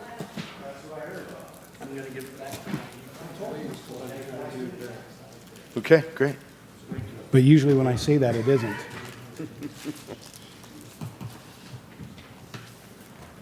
What's this? Mayor, we got to the public hearing, item 3A. Okay, thank you, Gil. The, just for a little gigabit of information, we were just at the, we were all invited, we couldn't all go, obviously, but appreciate you letting me sneak over to Shadow Mountain. They had a little ribbon cutting for the Tonnequin Networks, which is now going to be providing gigabit level fiber to homes. And this is the same, you know, it's out of the Tonnequin Networks or Interlinks, same company. This is just another division of that. And it's pretty cool. They basically said to this neighborhood, if you can get 30 people signed up, we'll do it. And they got 92. So this is in demand, and they're getting going on it, and they're doing it in other areas. Little Valley, I think they're going to start doing it. But these are, it's more a challenge in an existing neighborhood, but these guys are doing it. Local company, love to see that. Now, you know, you don't have to wait. They're just saying, hey, if you can get 30, we'll come to your neighborhood, you know. And so anyway, it's kind of exciting stuff. Appreciate Kay Traveler and Matt Hamlin and Lowry Snow, who were heavily involved in that. So I have just a comment on that. I'd ask Yes. the media here to put in your paper that if you want the city council and the mayor to attend these events, don't schedule them on Thursday night. It is tough. In fact, there's another event right now, and that's where Betty needed to go, and so we're trying to do the very best we can. We had the lieutenant governor here at this event. It's a big deal. He used to be in the telecommunications business, and so he gave some remarks, and now he's speaking at another event that Michelle is missing, and Betty's going to with her other duties. And so anyway, appreciate that it's a busy time, and we're trying to be everywhere we can, so apologize when we can't be everywhere. So it's item 3A, a public hearing to consider amending Title IX, Chapter 13 of the City Code pertaining to off-premise signs. John? So this amendment's been in front of the city council a few times, and we've been working with the billboard companies and worked through some of their issues, and so it's back before the council again. The request is to amend Title IX, Buildings and Constructions, Chapter 13, Signs and Display, and specifically to address the conversion from digital billboards or static billboards to digital billboards. And so that was the task that this amendment is addressing. There are some concerns that were brought to staff's attention regarding potential impacts to residential areas or residential houses with these conversions. So that was kind of the goal of this amendment. And so just to go through a few of the changes, some of them I'll go through in more depth, and some I'll just briefly touch on. Under definitions, electronic message sign, we defined what a electronic message sign was, an EMS, which is basically a digital display, LED display. Next, electronic message sign view area. This describes what the view area is of the LEDs, and so I'll go ahead and read that. It states that the view area for any EMS shall be measured as follows. Beginning from the outside edge of the sign face, measure 150 feet to each side, then measure 90 at a 90-degree angle, measure 300 feet in the direction that the sign is facing, a 90-degree angle until the two lines intersect. That's basically describing a box, 300 feet out or 150 feet out from the sign, 300 feet towards the face. And that's kind of basically the impact area of where these signs, when they're flashing or when they change face, kind of what that impact is. Yep. The next, we just described what the face of the sign is, which is the change of the electronic face. Some of it is more cleanup, like 4A, we just specified that is commercial and manufacture zone opposed to use like it exists now. 4B, we changed where it says sign, we specified that it was off-premise sign. 4D, this is a change. D states off-premises signs must be at least 300 feet away from a residential zone. This is specifically dealing with new billboards. This 300 feet came from the Utah League of Cities. They gathered and they kind of agreed on 300 feet. Seems like a reasonable distance from residential for new billboards. And so this is something that Sean worked with at the state level, and we're inserting that in our current language. 4E, the support structure must be painted one of the following city council approved Pantone earth tone colors that blends into the natural environment. Existing off-premise signs not painted in accordance with this provision by January 1st, 2020 will be considered non-conforming. This is one provision that we worked with the sign companies, and they've agreed to paint their existing billboards by 2020, or they would be considered, not their billboards, but their structures, or they would be considered legal non-conforming. One thing they did request is that the city council would actually choose those colors. And so later on in the presentation, we've actually gathered up, they provided some colors, and staff reviewed and found some other colors. And if the council could pick 2 or 3 colors that the billboards would be painted, we could insert them into the ordinance, and then when they go to paint them, those would be the colors that they could choose from. F, this is the section that does talk about the conversion from static to digital. F is off-premise EMS is permitted subject to compliance with 9-13-4B4 UDOT standards, federal standards, and the following standards. 1, messages displayed on-premise EMS shall have a minimum display duration of 8 seconds and must be static during each individual message. No portion of the message must flash, squirrel, twirl, bounce, pulse, twinkle, animate, change color, fade in and out, or imitate movement. The transition from one static display to another must be instantaneous on the entire sign face. Off-premise EMS must have a default mechanism to turn off the sign within 24 hours of a malfunction which is non-compliant. A lot of this is in state code, and we just brought it into our current code.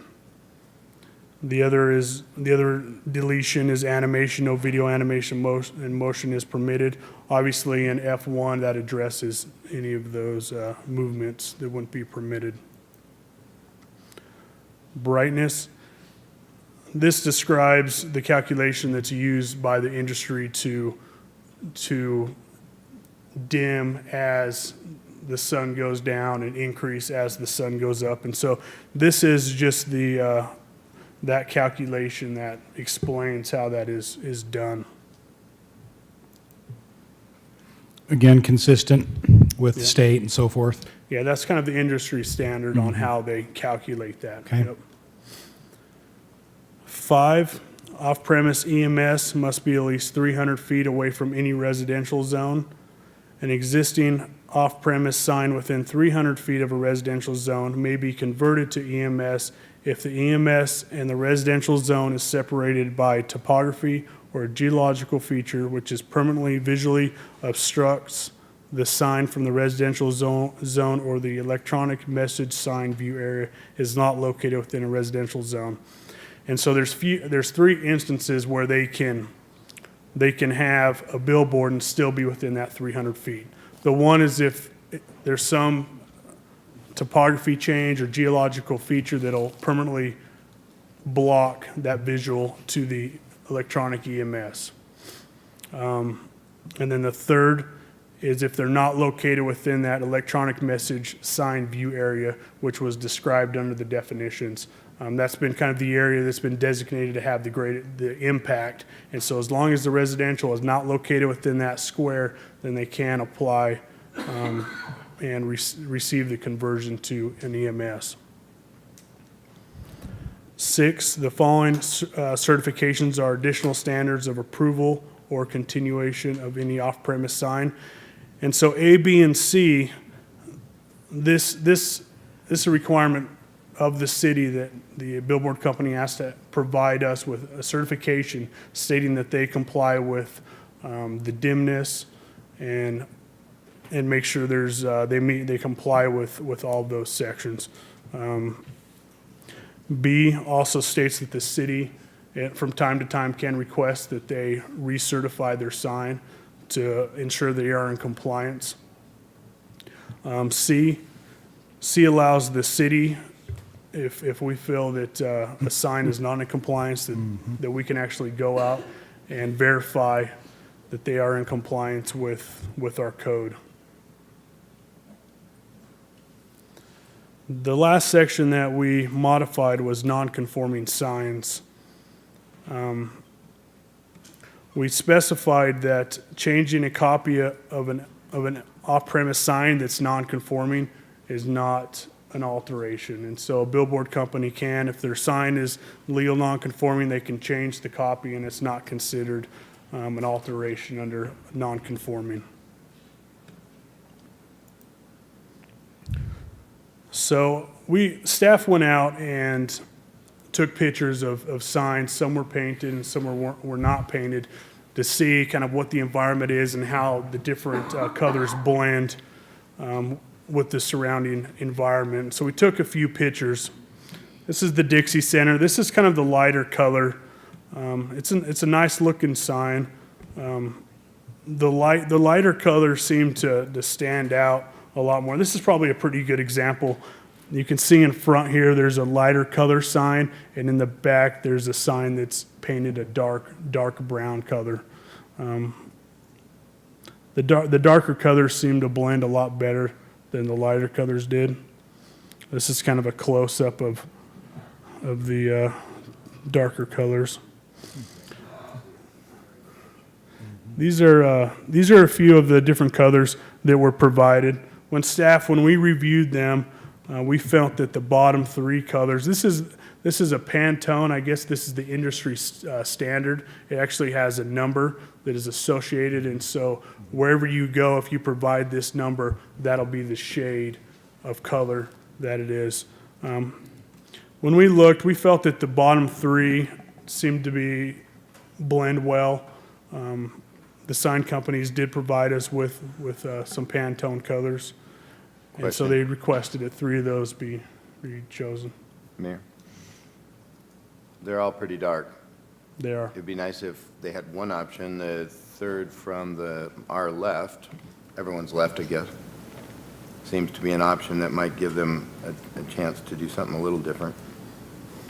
You mean the fourth or the third? There's a kind of a green one on the far left. One right in the middle. So This one? the farthest left one, it's a very dark army green, okay? Your left. Yeah, so if you're on the left, you go 1, 2, 3, boom, that's it. So not that one, not that one, that one. Isn't that down below? Is it? It's not down below. No. That's green? No, the one on the far left is. I think Gil's color. Yeah, it's all good. They're all clear to me. It looks like if you had an alternative, it'd be one on the right, one of those beige colors or something like that. Because the rest of them all look the same to me. Now I guess maybe I'd color. So, let's say that those colors are available. Who decides which color's gonna go on a sign? Right now, we're proposing that staff would look at the surrounding environment and pick the one that best suited that area. I would agree with that. Keep it away from the council. Yeah. I think that's the idea of providing the colors. And so we could, if the council would like to choose a lighter one, we could choose one of the lighter colors just to provide that option, because there may be something that's up against a lighter hill that may make sense. I mean, we have some of those, our water tanks that are that lighter color. and- Yeah. And they blend in great. Yep. 464, is that the one you're talking about, Gil? Yeah. 464, which one's that? You have them in your packet, you might be able to see them easily. Yeah. I think that's too dark, isn't it? Which one? 464. It's that third one. Yeah. Oh, it's still lighter. The one in the middle is pretty much our water tank color. I think you're right. Right there where he's thinking. Yeah. Let's include that. Okay. And so we'd be proposing 4 colors. Yeah. Fine with me. Okay. So we'll do the 3 on the bottom and then 465? Yes. Okay. 465. Can see that far. The one on the left, 469, is like a reddish, kind of has a reddish tint to it. A few of the billboards were that color, and it blended quite well. Yeah. Okay. They all look good at night. Well, Gil was mentioning if we could just have them all be clear. Someday maybe, huh? Invisible? Yeah. Anyway. Hey, Yeah. there you go. Invent the hover sign. It just hangs by magnetic force over the horizon. Or you could just camel them and you'd never find them. Yeah. Okay. That concludes staff's presentation. Awesome. Very good. Council, any questions for John or discussion before we let him sit down for a minute? I have a question, not on what we've just covered, but I read all this, and so I want to say my piece here. On line 794 in my packet, it says there's a 5-member review board. Is that in place, and who's on it? It is on place. Since I've been here, we have not had a sign review board, but it is in place. Had it for years. Yeah. Do we have bodies on there, or? We do, Okay. yes. Are we getting any representation from the sign companies on there?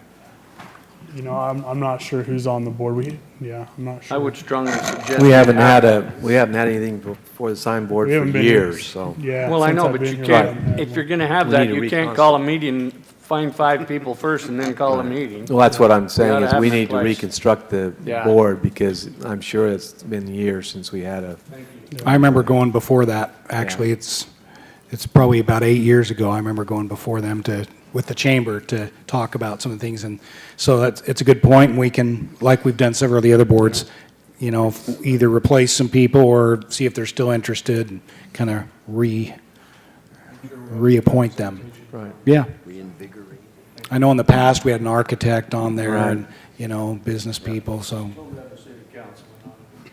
We were going to sign you up, Joe, but Is that the only thing on your list that's it Well, I had others, but that's all. for today. for today? Okay. Yep. Gil, anything else? Michelle? Not yet. Okay. All right, so then what I'll do is I'll open the public hearing for any who have come to make comments on this item, number 3A on our agenda. And we've got several sign company representatives here, and anyone else that would like to make comments, you're welcome to. And just when you come forward, state your name for the record. I've seen this guy around before. Mayor, Council, my name is Ray Draper. I'm the manager of Young Electric Sign Company here in St. George. Been here since 1988. Love this place and love our billboards that we have. I hope that you adopt what you've got there. I know you've worked with our gentlemen out of the corporate offices on this for quite a while. I think it's very fair.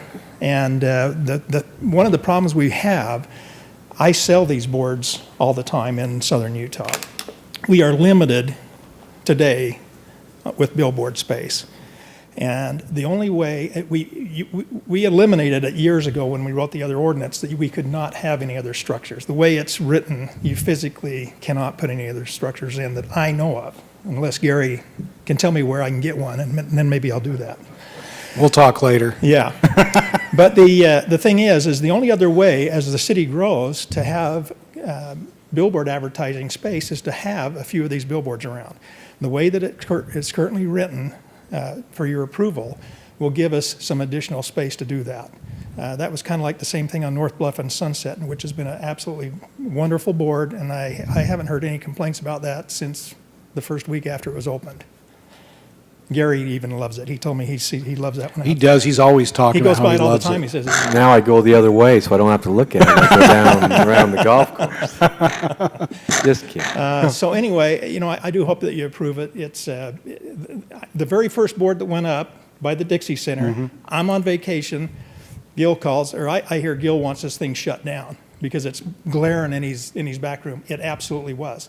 It wasn't toned down that first night, and I was out of town freaking out. So we know how to do it. We've done it for hundreds of these. Yeah, in your across the office country. in Logan, was it? They immediately were able to adjust it. But Immediately. It was like a camera going off in our house every 8 seconds. Oh, my heavens. But we I don't hope- even know it anymore. We don't notice it at all. Right, and so they're wonderful. They're the top of the line, new technology, and so I would ask that you approve this tonight. So, is there Any questions you'd like for to ask Ray? me, or- Appreciate your company working with our staff, legal, and with John as well downstairs. Yeah, well, Thank you. great. Thank you very much. Any other comments for the?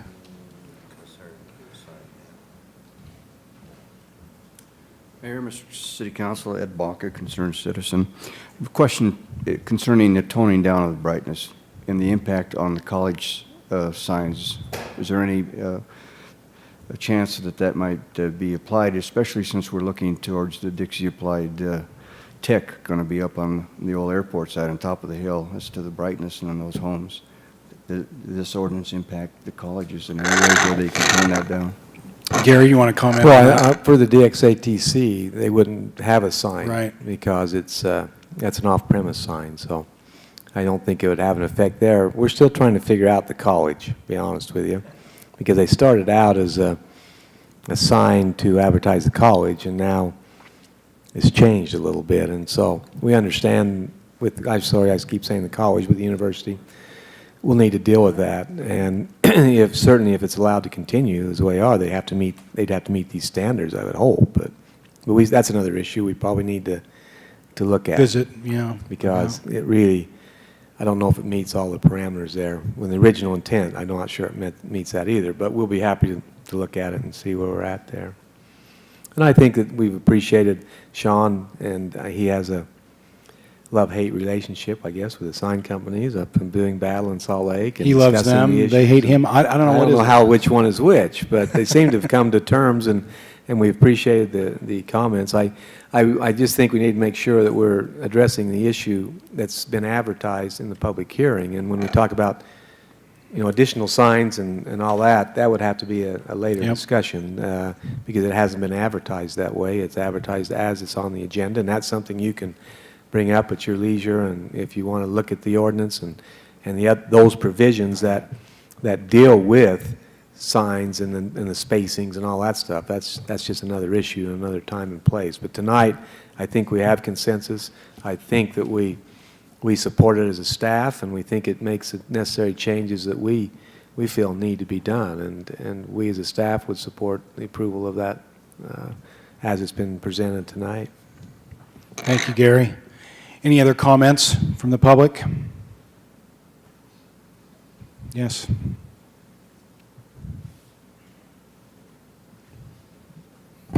Mike Helm with Yesco Outdoor at 1605 South Gramercy in Salt Lake. Just wanted to be quick and say thank you for your consideration. We've had nothing but a positive experience working with John and Paula and Sean as well, and support the language here. And like John mentioned, getting those 4 color codes in there, so we can as we improve stuff, we can just pick a color from there and get them conforming for you guys. Very good. All right. I know that staff has worked on it, and it might even be in the state language, but if I understand correctly, it's 300 feet directly out at a right angle from the sign. We're talking about residential impact here, right? Essentially, from the outside edges of the sign, we're going 150 feet, and then 300 feet. Right. And then back in. It would appear to me that a sign would mostly emanate its light more on a funnel shape versus to the sides, with the exception of a 3-sided or something else. Explain why they go 150 immediately out. I know there's ambient light that comes off in almost every direction, but these signs pretty much focus in a certain direction. I was just wondering why they talk about that width where there really isn't a direct light emitting in that area. Well, like you're saying, the cone, so to speak, of light comes from the center, and it goes out at 45-degree angles. And Jared Johnson from our electronics department could better explain that. But in working with John and staff, we just felt that making that box kind of created a viewing area. It's easy. Exactly. Right. And you don't have to go out and measure angles. And yeah. Sure. Very good. But we are right about how the light works. Okay. Right. All right. Thank you. And just so you know, we did discuss trying to do a percentage, but then how would that apply on the ground and make sure that it's right? And it was just easier for us to do it in the box. Very good. Good explanation. Thank you. Anyone else? Seeing none, then I will close the public hearing and come back to you, council, for any further discussion and for a motion when you're ready. Mayor, I move that we look at item 3A and that we motion to approve the amended Title 9, Chapter 13 of the City Code pertaining to off-premises signs as John has so instructed us. And I will be following up with a second here in a minute.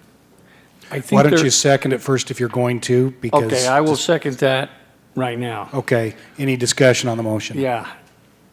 There are other areas of this sign ordinance that need to be looked at. And we've seemed to have carried this on part of my lifetime. And I think it's time that we got it done, find out what needs to be done, and get it done. because there are things that are annoying to other people as well as me, that we're not getting those done. So I would say that let's make sure that even though we're approving this portion tonight, that we quickly get on to the other situations and get them handled. And I'm sure it's frustrating for city staff, and especially someone like Gary, who's been around for a very, very long time. I didn't say very, very, very, I just said very, very. And you have to deal with pretty much new council members every 2 years, and we all have different opinions about signs. And previous councils hated them, and I think this council doesn't hate them so much. And there's a lot of things in this ordinance that we would like to scratch altogether.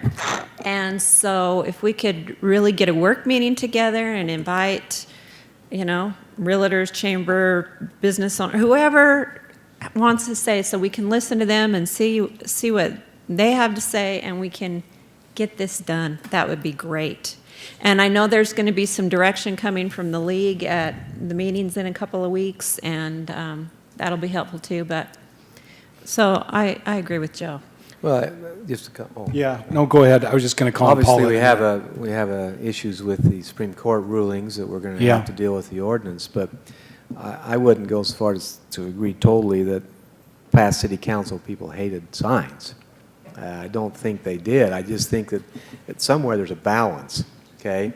And there's state laws and there's other laws that come around that, do you put them every 5 feet? And so, I mean, at some point in time, I don't have a problem with the council wanting to revisit all the issues on the off-premise and these as far as on-premise signs. But boy, I'd hope we'd use some caution in looking at whether or not we just want to throw the sign ordinance in the trash can, because then you don't have any regulation, and then what do you have? I think even the sign companies would understand, and I think that their philosophy is you can have too many signs, because if you have too many signs, then the effectiveness of their signs go away. It's clutter, and nobody can read them. And so I would just hope that we would think that, and if I have no problem revisiting it every time we have a new council, because you are obviously the ones that make the rules, and it's not the staff that makes the rules.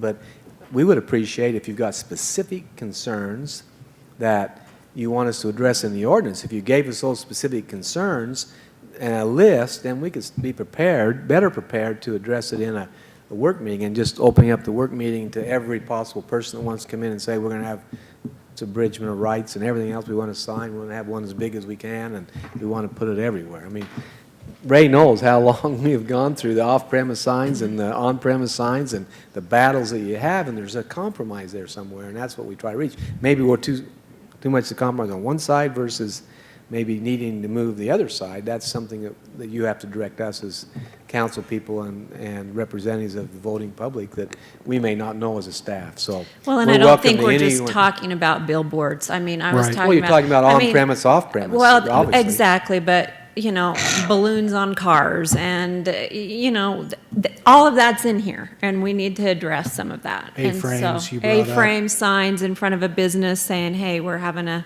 special on a cupcake today. So, those kind of things. Paula and Gary already addressed one of these issues, but you were talking to me earlier. Any comments you'd have in terms of the Supreme Court decision and so forth? Well, I would just say that we are researching that issue to see how much it affects our current ordinance or changes that you may want to do.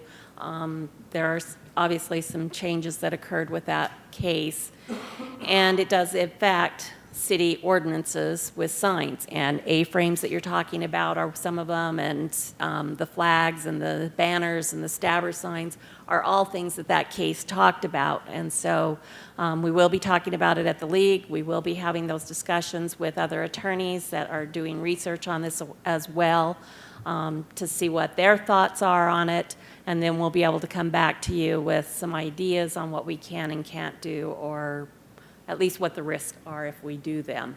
But certainly, if there are things that you want changed, then let us know that, and then we can look into those, because one of the things that we do is look at what other cities are doing to address those issues, how far you can go and still keep it looking nice, and to keep that kind of balance with the sign so that people can advertise. Because obviously advertisement is part of business, and so we need to do that. But so you also know, we have worked with the chamber on changing the sign ordinance. We have worked on the banner sign ordinance with them. We spent a lot of, well, most of my 10 years, I'd say I've been working on sign ordinances in one way or another. About every 2 years, we revamp it. It's an ongoing process. Well, we just have to be careful with free speech, and that's what I think the Supreme Court was asking. If you try to regulate the content or whatever of once you open it up to an A-frame, that might be a realtor selling something, then there's nothing to say you can, as I understand it, that you can then prohibit anybody from putting a sign up. Right. Similar like that. And that's where the challenge is going to be.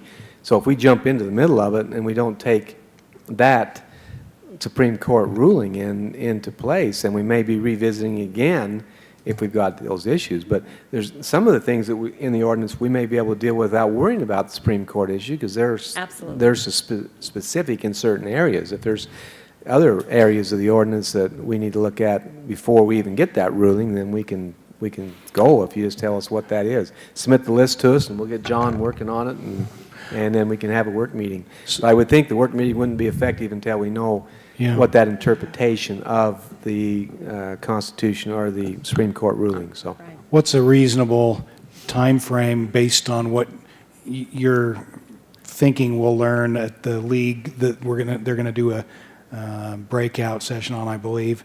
I mean, you know what I mean? When could we? And could we do it in October? You know? Absolutely. Okay. So maybe we could even maybe the very end of September. Okay. Probably, as I was looking at schedule, because of our taking off the third you won't have Thursday, we won't have until one. the second meeting in October. So how about that? I think that'd be somewhere around the 10th of October. And please submit whatever you got. Let's do that, Council. Whatever issue you have, submit, and then we can be ready to address some of those issues by that time. And then I think, you know, if there are comments that any of us receive, or if we want to reach out to, you know, the chamber, you know, or the realtors, I know they wanted to come. Yeah, we have a letter from Bardell wanting to discuss, so if that's where you want to shoot for, we'll let him know that that's Good. Let's do that. kind of a Target. thing we're shooting for. Okay. And any other industry representatives? And Mayor, it was interesting when we proposed certain roads that would have monument signs, there was, I would say there was a reasonable amount of opposition. How dare you say I can't have a pole sign in this? And he's not here tonight, but still active in the sign business. Met me out in the hallway, and he was upset, and I said, I look at it as a business opportunity. Everyone that has a pole sign on that road eventually may come down to a monument sign. Well, a few years later, after he'd sold hundreds of monument signs now, he was saying, you know, not only was it a business opportunity, but I really like them better. And his clients and those being serviced in those businesses were saying, you know, now I can see where you are, and I'm not looking so high. Obviously, other signs have their purpose being higher in the air. But, you know, it's a transition. People come around and businesses come around, and we make adjustments and do what's best. Good. Well, some good discussion. We did have a motion by Gil and a second by Joe. Any further discussion or questions, council? This is an ordinance requiring a roll call vote, so all in favor, starting with Michelle, say aye. Aye. Aye. Aye. Motion carries, just barely. All right, Gary, anything else? The closed session discussed two property sales, I move that potential we, properties. Okay. I move that we go to a closed session to discuss potential property sales. I would second that with a little caveat. It usually says a short meeting. It will be short. It will be short, unless you make it long. Okay, we have a motion by Gil and a second by Joe. Any discussion? If not, all in favor, starting with Joe, say aye. Aye. Aye. Motion carries. Thank you, everybody.